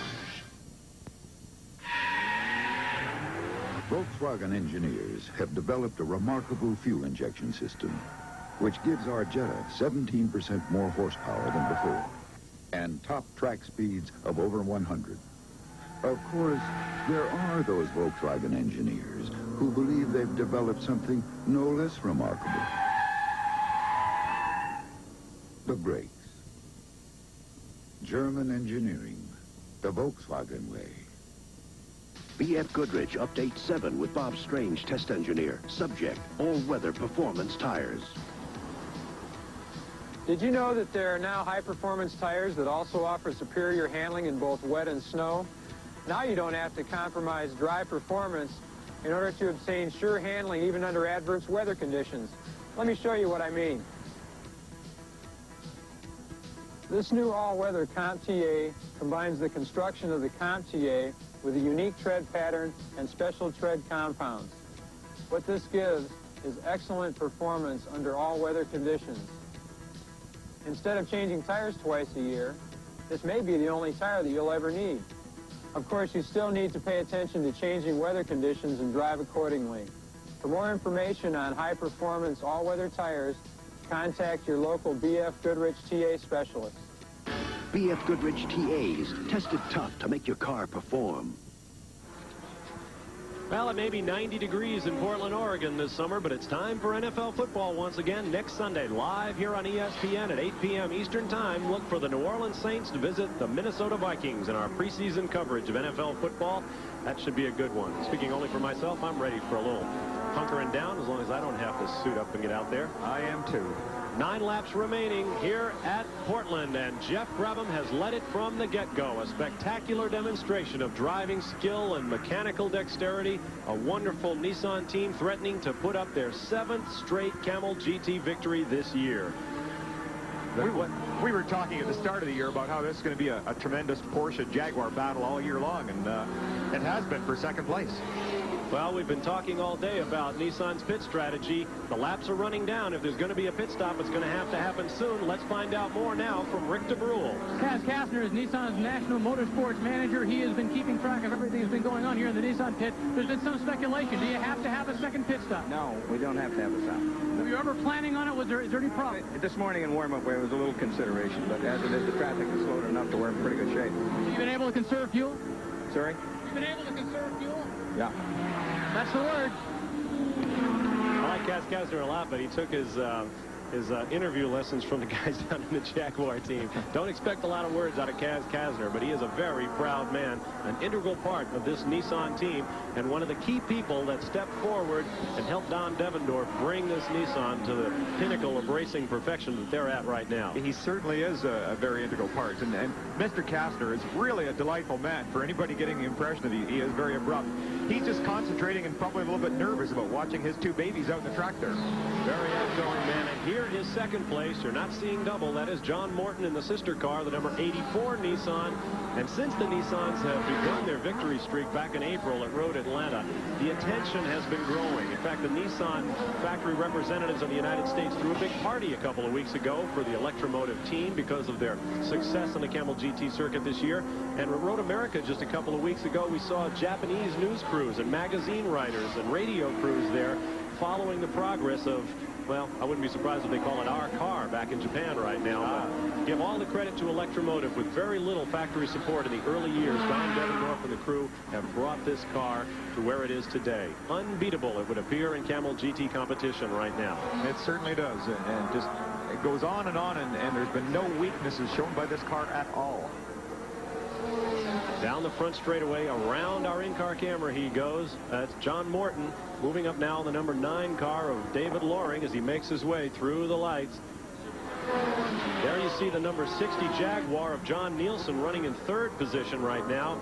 Nielsen, who was displaced at the top of the point standings a couple of races ago at Watkins Glen because he could never get into a car. The Jaguar team lost both cars before the race was over. Nielsen scored no points whatsoever. Brabham, of course, won the race, his 2 of his 6 victories, and took over the points lead. Right now, Brabham has 123 points to 106 for Nielsen, and as things stand now, Brabham will put himself more than 20 points ahead of Nielsen with a victory here today, in which case he can afford to miss a race entirely, and Nielsen still will not be able to catch him. But still, there are 13 drivers still with a mathematical chance at the Camel GT Championship this year, and it's $150,000 bonus, and nobody is going to let up in the last few races of the year. Sears Point, Columbus, San Antonio, and San Diego still to come. There you see the number 14 and number 16 cars. Chip Robinson and James Weaver, 2 of the problem-plagued Porsches out there today. There's John Morton once again down in the 84 car into turn 1. Morton having a good day of it as well. I'm sure he would love to win this race, but second place is going to make him feel mighty good as well. It will, and I think having his team come 1 and 2, that's just as sweet because he's really going to be celebrating tonight with the crew. Circulating in second position behind team leader Jeff Brabham. We asked John Morton whether team strategy would pose any problems for him, and here's what he told us about strategy. I don't anticipate any strategy. Obviously, we're supposed to finish 1-2, but we haven't discussed the order. Well, John, if you don't get a move on shortly, the order is going to be out of your hands, because right now your man Brabham is way out in front and has just about ready, I think, to punch the cruise control. Jeff Brabham way out ahead. In second place is this man, John Morton. Second place might have to be what he accepts today. There is your leader, Jeff Brabham, as the laps continue to dwindle here. About 6 laps remaining, I believe, unofficially, if I've kept count correctly. Brabham makes his way around another car. Now, you can believe that Jeff is really trying to look for any fuel loss right now. He'd be watching the fuel pressure gauge and trying to figure out just what's going on. Calling the crew saying, now you're sure I can make it? You're absolutely sure. I was right. There are 6 laps. There will be 5 to go when Jeff Brabham in this car makes his way across the start-finish stripe. There, 5 laps remaining here at Portland. About a minute a lap for Jeff Brabham out of Noblesville, Indiana. Originally from Australia, of course, son of the 3-time Formula 1 world champion, Black Jack, Sir Jack Brabham. 2 brothers has Jeff Brabham, who are racing presently over in Europe. And Brabham says his great joy would be to co-drive with his brothers, maybe at a race like Daytona or perhaps at Le Mans, to have a Brabham family race car. Jeff has put to rest any rumors that his father might like to get back into Formula 1 racing as an administrator. There was thought that maybe with the Brabham team owned by Bernie Ecclestone on the sidelines in Formula 1, maybe the original Brabham might like to step back in as a Formula 1 owner. Jeff says no, there's nothing to it at all. His father was just looking for the newspapers himself to see what the next rumor is going to be about his Formula 1 plans. Yes. We were incorrect. There is 1 fewer lap than we thought. There are 4 laps to go. So Jeff Brabham is making his way through this field even quicker than we expected. A record pace thus far today on a very warm, sunny day in Portland. But every day is sunny for Jeff Brabham and Team Nissan. Down the long straightaway he goes once again, coming up behind the number 15 Porsche, the John Calagian machine, being shared by Belgian Bernard Jourdain and John Graham out of Canada. Graham, an interesting story on his own, suffered from Hodgkin's disease several years ago, went through a great deal of chemotherapy, a very painful recovery, but now says he is completely cured, and driving a race car is what he wants to do. He was at Le Mans driving the C2 class, the European version of the Camel Lights class, if you will, for smaller, less powerful cars. And right now, John Graham's doing everything he can to keep Jeff Brabham behind him. A couple of laps remain. You can see just how careful Jeff is being right on, too. He's hardly using up any pavement at all on the exit of the corner. He'll be slowing his lap times down as much as he can and really dropping the revs. Doesn't want to lose concentration, but he just wants to take things very, very gently. Ideally, what would be nice is if he and John Morton could stage a 1-2 finish at the start-finish line. And they may even be thinking about doing something like that. Big crowd looking on, folks catching a few rays, watching Jeff Brabham go way outside. You said it, Bill. He doesn't want to even approach the appearance of anything radical at this point. Extra caution right now. Just nothing to risk. In fact, this is just what Jeff doesn't want right now, is to be around traffic. He would like to be all by himself on the racetrack with a lot of space to look for. And if something happens, for example, if one of the cars right ahead of him right now happened to make a mistake and took him off the track, be disaster. So he doesn't like being around traffic with only a couple of laps to go. Jeff Brabham pulls around the lights cars. The 1.9-mile Portland International Raceway, the scene of today's battle. There you see the 01 machine to the left of your screen. That's Charles Morgan from Arkansas, owner of a computer software company, out here racing today, and he is leading in Camel Lights. He has one previous victory this year at Mid-Ohio. If he can hold on, this will be his second victory, and it comes at the expense of Scott Schubert out of Fort Lauderdale, Florida, who led much of the race, but was finally passed by Charles Morgan, who will take the checkered flag, it would appear, here at Portland. He is now passed by your overall race leader, Jeff Brabham, in the Nissan ZX Turbo car. We are on the last lap. Less than a minute remains in the 7th victory in a row in 1988 for Jeff Brabham. Just truly a staggering performance. This car just keeps getting better and better, and the team does as well. Mr. Kastner made a reference to that, and so did Jeff, that the team keeps improving every single event, and they really do. He is following right now the Bayside car, the car of Bruce Levin. Bayside Racing, I was going to say Bayside Disposal, no longer is that. And I'm sure Bruce will have something to tell us about how he led Brabham around the final lap of this race. Showed him the way to the checkered flag. May get his picture taken if he can keep going fast enough between now and the finish line. He's done a great job this weekend. Bruce has driven better than I've ever seen him drive before. But here is perfection. Around the turn he comes with some $30,000 in prize money awaiting.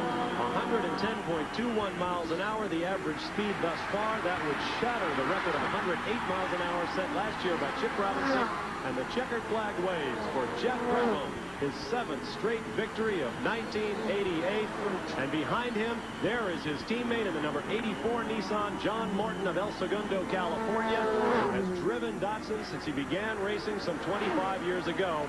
Today, under the name of Nissan, maybe one of the most happy victories of his long and distinguished racing career. On the cool-off lap, the 83 of Jeff Brabham. But this car always finishes races looking like it's still brand new. It never gets dirty. It never gets scratched.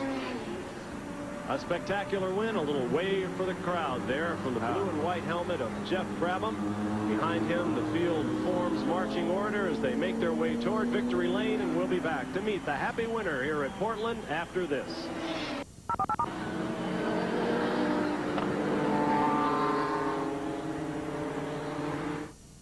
Hi, I'm Dr. Harry Wong.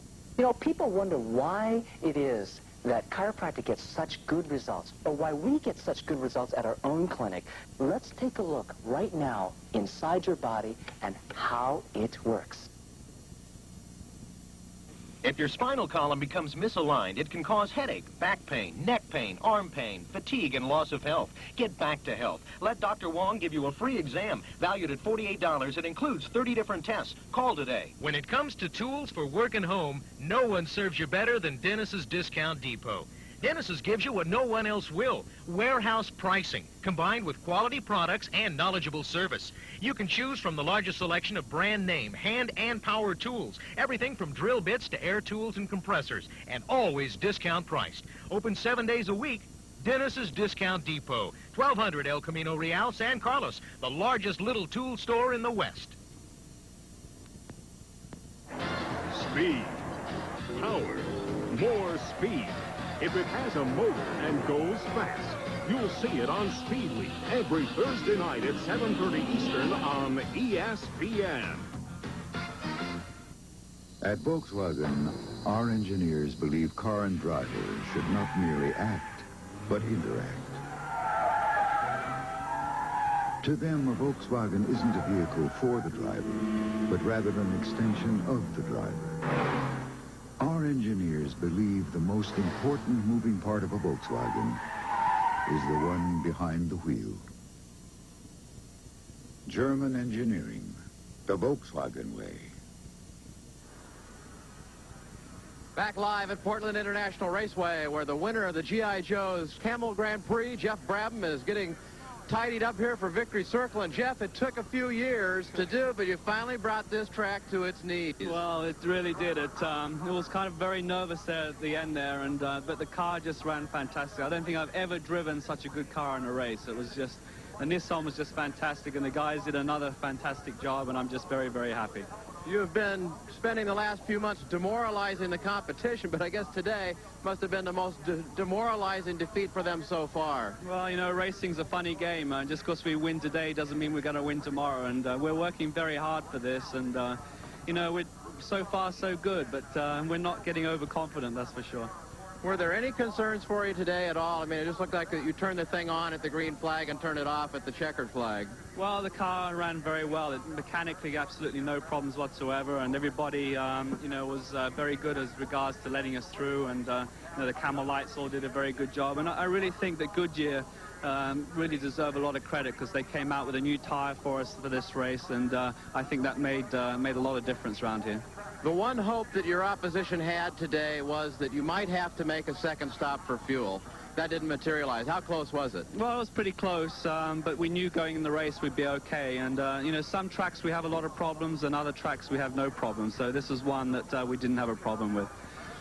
Okay, well, thank you, Jeff. Congratulations on Camel GT victory number 7 in a row. And a spectacular victory it is for Jeff Brabham as the Nissan team hustles down from pit road to join their heroes. Brabham, John Morton finishing in second place. And let's go back to Jerry Garrett now, who's with another of our finishers. Well, John Morton, you had a long, hot afternoon, but it was a rewarding one for you. Yes, it was. That's the position that's the position I think I was supposed to finish in. And my radio came unplugged during the pit stop, so I didn't know if I was going to make it on fuel, but so I backed off at the end and did make it. But it was all in all an uneventful run. You've had a year full of trials and tribulations personally. How do you feel after this particular event? I guess you're buoyed by the fact that you guys have finished 1-2. Certainly I am. I was in much better condition I am right now than I thought I'd be, because my cool suit didn't work, and I didn't think I'd even make it, but I didn't want to tell anybody that. That makes a pretty hot afternoon in there, doesn't it? Yeah, but these cars have been pretty well thought out in every detail, and one of the things that they do better than most of the other cars is allow the driver to run a little cooler. Well, a much happier but much thinner John Morton. Congratulations. A spectacular win for John Morton. As I mentioned, he started out running Datsuns, which is what Nissans were known as before the name change, and he's been running them for a long, long time in SCCA competition and in IMSA competition. Let's take a look at our top 5 results in each class now as the crowd begins to file out at Portland International Raceway. Jeff Brabham, of course, your happy winner. John Morton, a 1-2 sweep for Nissan.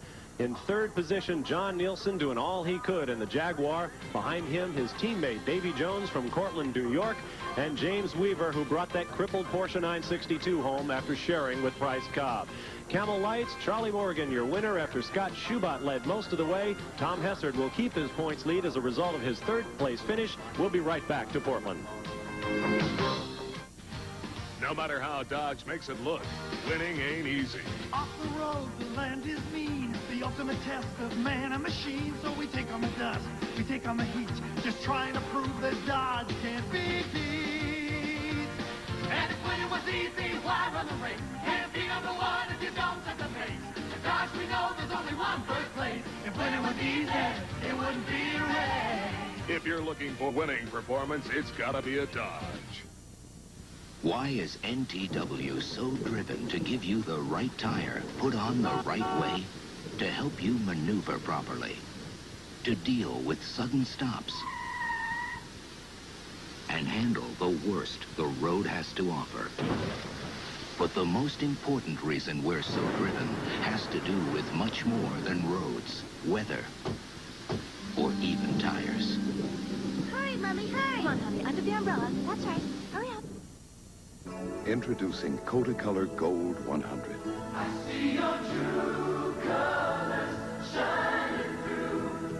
See your true colors shining through. Kodacolor Gold 100 gives you the most accurate colors, the truest colors of any print film. Don't be afraid to let them show. A new Kodacolor Gold. Your true colors. Back at Portland, the celebrations continue for Jeff Brabham and John Morton, who have brought their Nissans home in first and second position. An unprecedented and phenomenal two-car sweep.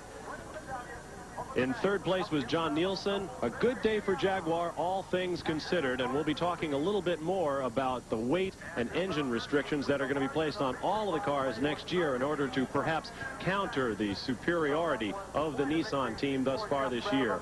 There on the victory podium, you see Miss Camel, Jeannie Lyles, along with Jeff Brabham in the middle, John Morton to the left and to the right, Denmark's John Nielsen. And on the whole, he and Martin Brundle, his teammate, drove a superior race today, considering that their car does give up a performance advantage on this racetrack to the Nissan.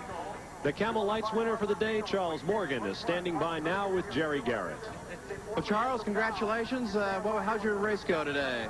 Well, it was about as hard a race as I've ever had. We ran absolutely flat out all day, and thank goodness Scotty didn't get very good fuel mileage, but we really had a heck of a race out there. I was trying to save enough to the end. I figured he was going to have to stop, and I knew we could go all the way, so I was hoping I could hang on close enough to him that at the end he'd come out behind me and I could stay ahead of him, and that worked. But it's all we could do. We did all we could do today.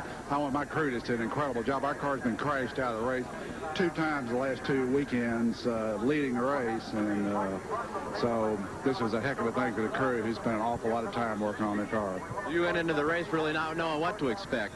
No, we really didn't. But the car's been working awfully well all weekend, so we were very pleased with the way the car was working through the qualifying. We lost an engine in practice yesterday morning and missed part of qualifying, but the car was great this morning and has worked extremely well almost all weekend.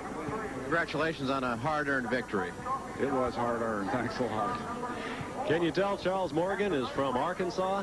His second victory of the year and well-driven as well. That will move him up in the Camel Lights points to just outside the top 5, if I'm doing my arithmetic correctly. Tom Hesser will continue to lead that category on the basis of his finish today in third position in that class. Jim Downing remains in search of that 4th straight Camel GT championship. He will be in second place, that is. To the right of your screen there, John Nielsen accepting awards for Jaguar in today's race, and a member of the Jaguar team, Davy Jones, who finished in 4th place, is with Rick DeBruhl. Well, Davy Jones, you said the track changed drastically from the morning warm-up session to when the race happened. Why?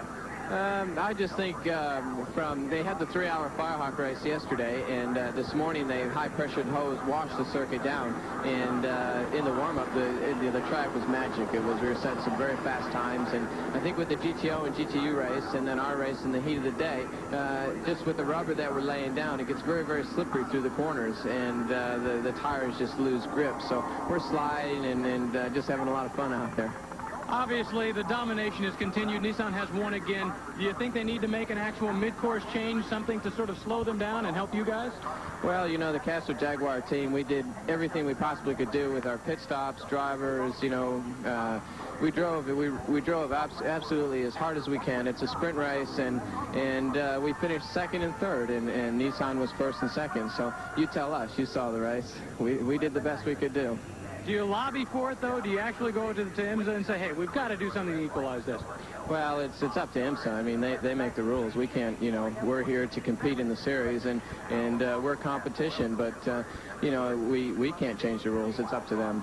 Is it frustrating being a driver and being there in the back and knowing that unless they break, you're not going to pass? It is, yeah. I mean, you know, as a driver, you want to win. And, you know, when you come here and you run competitive to everybody else and somebody's up there, the cars that are just ahead of you are 3 and 4 seconds faster than you, what can you do? I mean, you know, finishing second is like winning the race for us. Davy Jones finishing fourth in this position. Jerry Garrett is standing by with a third-place winner. Well, John Nielsen, you did all you could do today. You came in first in class, I guess, so to speak. Well, that's about right, yeah. The car went perfect. We had a super pit stop, only 22 seconds. We couldn't do any better than we did today. Unfortunately, it wasn't enough, but we have to take the points we get. Points-wise, you earned a considerable amount of points, but do you feel like you're a decisive number behind now? Well, I am definitely. I mean, now Jeff have had 7 wins in a row, and, you know, I haven't won anybody, or just one race, so we are behind, yeah. It looks difficult. Okay, well, thanks for a good drive today. All right, John Nielsen was telling you the story there of the points. Jeff Brabham, as a result of today's victory, will take a substantial lead with 143 points to 118 for Nielsen. As I explained earlier, that means that Jeff Brabham can now miss a race entirely, drop out. He has the margin he needs to suffer a mechanical problem and score no points and still hold on to his points lead. Bryce Cobb in Porsches in third, James Weaver fourth after the driver change, Martin Brundle fifth. We'll be right back.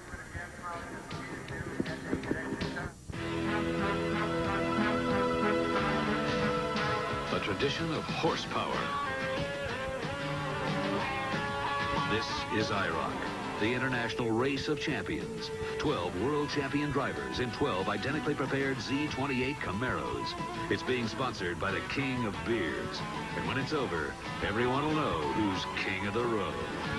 Racing fans, this bud's for you.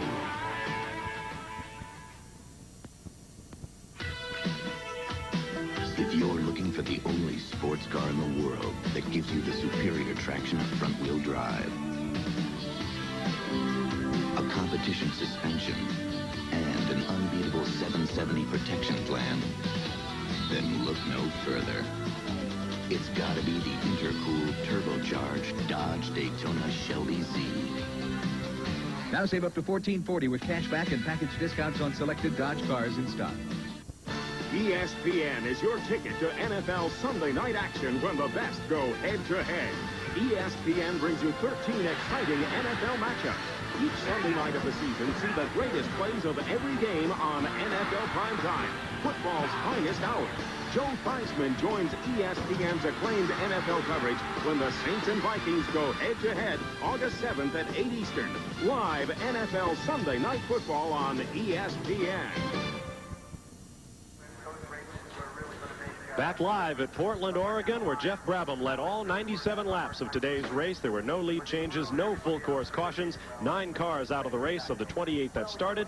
The official time of the race, 1 hour, 41 minutes, and 28 seconds. Now, as we've discussed throughout the day today, there are new rules coming on board, courtesy of IMSA, to try to control the superiority of the Nissan team. For a little more on that now, let's go to the videotape. You're looking at the heart of the all-conquering Nissan Camel GTP car, a turbocharged V6 engine. Almost as much as the drivers on this series, engines like this one and the car it occupies are the stars of the show. And to get more engines and cars into the series for next year, IMSA has already released its engine regulations for 1989. It's very simple, and I'll see if I can explain it to you. An engine like this one is eligible for next year, but its turbo is even going to be more restricted than it was this year. The car will also have to weigh 50 pounds more to slow it down a little bit. Porsche will be back next year, but its turbo will also be restricted, and it will have to weigh 50 pounds more, but because it's an air-cooled engine, it can weigh less. If you have a pushrod engine like Ford, Buick, Chevy, or Pontiac, your car can weigh less because it makes less horsepower, unless it uses a turbocharger, in which case it will have to weigh more, and it will also be restricted. If you're in Jaguar, you get no luck at all. Your car is going to have to weigh 50 pounds more, even if you do absolutely nothing to the engine. You can also use a Formula One engine in the series in 1989, and your car is going to have to be somewhere in between the Nissan and the pushrod engines. You can also run your Mazda next year in 3-rotor or 4-rotor form, and each has a separate weight for its car. That makes for lots of headaches around the tech shed here in IMSA, and a lot in the announcer's booth. Well, you helped me in the announcer's booth, Bob. I think you simplified things very well. Isn't that perfectly clear now? It is to me, yes. Okay, maybe you'll be driving one of these things next year. The story all day here at Portland has, of course, been the Nissan team, and our Jerry Garrett is standing by now with the man who has masterminded the entire operation. We're watching a group shot right now, a family portrait, if you will, of the Nissan team. We want to get in here and talk to Don Devendorf for just a second. Don, this is the kind of victory that I guess a guy like you that had this dream 5 years ago really wanted to accomplish finally, isn't it? Well, this is something that we just never would have expected to be able to really come up with something like this. So, you know, it's always possible if everything goes just right. And the crew's been doing a fantastic job. We got help from the Team Highball guys to put this whole thing together and be able to run a two-car effort this weekend. And we're hoping to continue that for several more races this weekend. This is a real tour de force, this particular race. I mean, you hit the competition over the head with a sledgehammer all day. Well, it's something we've been really snake bit here at Portland. You know, we've been bridesmaids 2 other times, and this one we've just really wanted. And particularly with the string that we had, it's something that we try not to think about, but it's one of those things that, you know, after it happens, it's something that just is amazing. I don't know what to say about it. You spent many years as a driver yourself, had a very distinguished driving career. You're listed as a driver on this car. Has the mood ever strike you to let me in that seat? Oh, from time to time, but we've got plenty to keep us busy. You know, the new rules, everything else for next year. A lot of work, just trying to get this thing organized to be able to run 2 cars successfully like this. Has been a lot of work to get all the equipment and everything else we need to do. So it's something that really, you know, keeps the attention pretty thoroughly occupied right now. I guess you deserve a break and to be able to sit back and enjoy this one. Yeah, it's actually a little bit easier. Yeah, get down towards the end, you know, it's almost like the driver, you know, at the end where you start hearing things, you know, because we've been here so many times where it's been the last lap or 2 or 5 laps from the end where you have a problem. And this time it was just delightful to see it all work out well. Congratulations to you, Don. Thank you. And our congratulations as well to Don Devendorf and the team. Let's run down the top 10 from the very beginning. Jeff Brabham, your leader from flag to flag. John Morton, his teammate, finishes second ahead of a pair of Jaguars and the Porsche shared by James Weaver and Bryce Cobb. The second 5, Bruce Levin, a great performance for the 50 and over Porsche maven. Dominic Dobson next, and the rest of the top 10. We'll be back to Portland for more of our live coverage of the G.I. Joe's Grand Prix after these words. Think about how many bank accounts you have scattered around town. Checking, savings, credit. Now, Bank of America puts it all together in one simple account with one simple statement. With access to everything through California's largest full-service ATM network.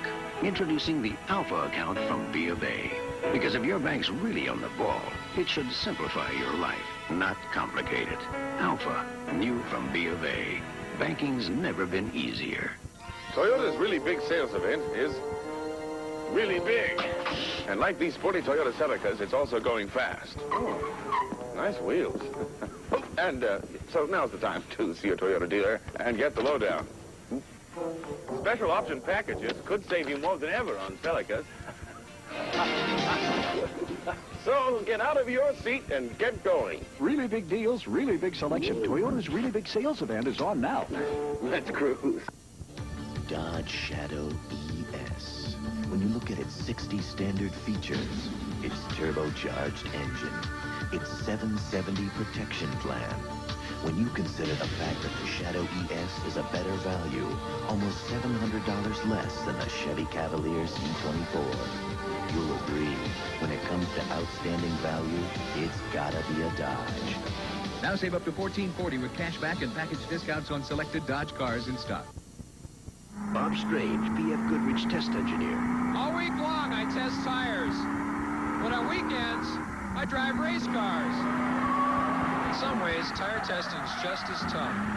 Comparing one tire with another takes precision driving. I believe TA Radios are the best performance tires in the world. And I punish them to keep them that way. BF Goodrich TAs, tested tough to make your car perform. Panasonic in-car camera provided by Panasonic, sponsor of GT Prototype Light and Pacific Creative Racing.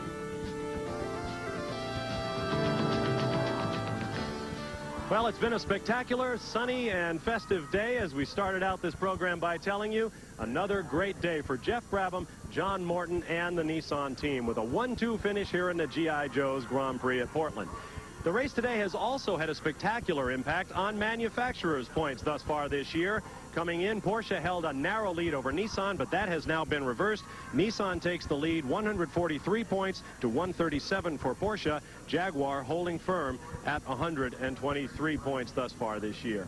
Bill Adam has been with us throughout the race. Bill, your thoughts on today's event? Well, it's a bit of a dismal thought because I really don't know what the opposition can do at this stage of the racing season. The Nissan looks absolutely invincible, and again, it hasn't shown any weaknesses. The brakes are always there. The motor performs flawlessly, and now the drivers are continuing their flawless performances too, and it looks like a steamroll possession for the rest of the season. Well, certainly Jeff Brabham also broke the Nissan jinx after 2 years of late dropouts at this race. He won again, and we'll be back to Portland in a moment. No matter how Dodge makes it look, winning ain't easy. Off the road, the land is mean. It's the ultimate test of man and machine. So we take on the dust, we take on the heat, just trying to prove that Dodge can't be beat. And if winning was easy, why run the race? Can't be number one if you don't set the pace. At Dodge we know there's only one first place. If winning was easy, it wouldn't be a race. If you're looking for winning performance, it's gotta be a Dodge. No matter what anyone tells you, the Wall Street Journal cannot make you a success overnight. Which is why we suggest a 13-week subscription. Call 800-228-1900 for this great journal subscription offer. 13 weeks for just $29.75 with a money-back guarantee. 13 weeks, $29.75. Phone 800-228-1900 now for the Wall Street Journal. You'll flip over USAC midgets and sprints. These powerful race cars make for an exciting challenge. Good things come in small packages. USAC Racing, Thursday night, live on ESPN. Back at Portland International Raceway and rapidly approaching the conclusion of our live ESPN Speedworld coverage of the G.I. Joe's Camel Grand Prix. We'd like to get the final thoughts of our pit reporters for today's race who are down there for all of the action. Let's start with Jerry Garrett. Well, I have to emphasize, Bob, that there is a sense of frustration down here among these crews that are chasing the Nissan you can't describe. They are so frustrated. They have absolutely no confidence that the new rules next year are going to change things for them and save them. They are really fed up. Rick DeBruhl, what's your opinion? Well, we spent most of the day in the Nissan pit. It's the exact opposite. If ever a pit had serenity, it is in the Nissan pit. They may move a lot during the pit stops, but most of the time they were simply taking down the pit times, the lap times, watching what was going on. Even having to do an extra pit stop for an extra car was not a problem. Okay, thank you, gentlemen. You know, a thought occurs to me, Bill. Whatever happens on the racetrack, the driver's response to the twists and turns of luck and the fortunes on the racetrack is, that's racing. And right now, the Nissan absolutely has the Camel GT Series down pat. And you certainly can't blame them for enjoying their success because it may go away at our very next race. We'll be back in a moment.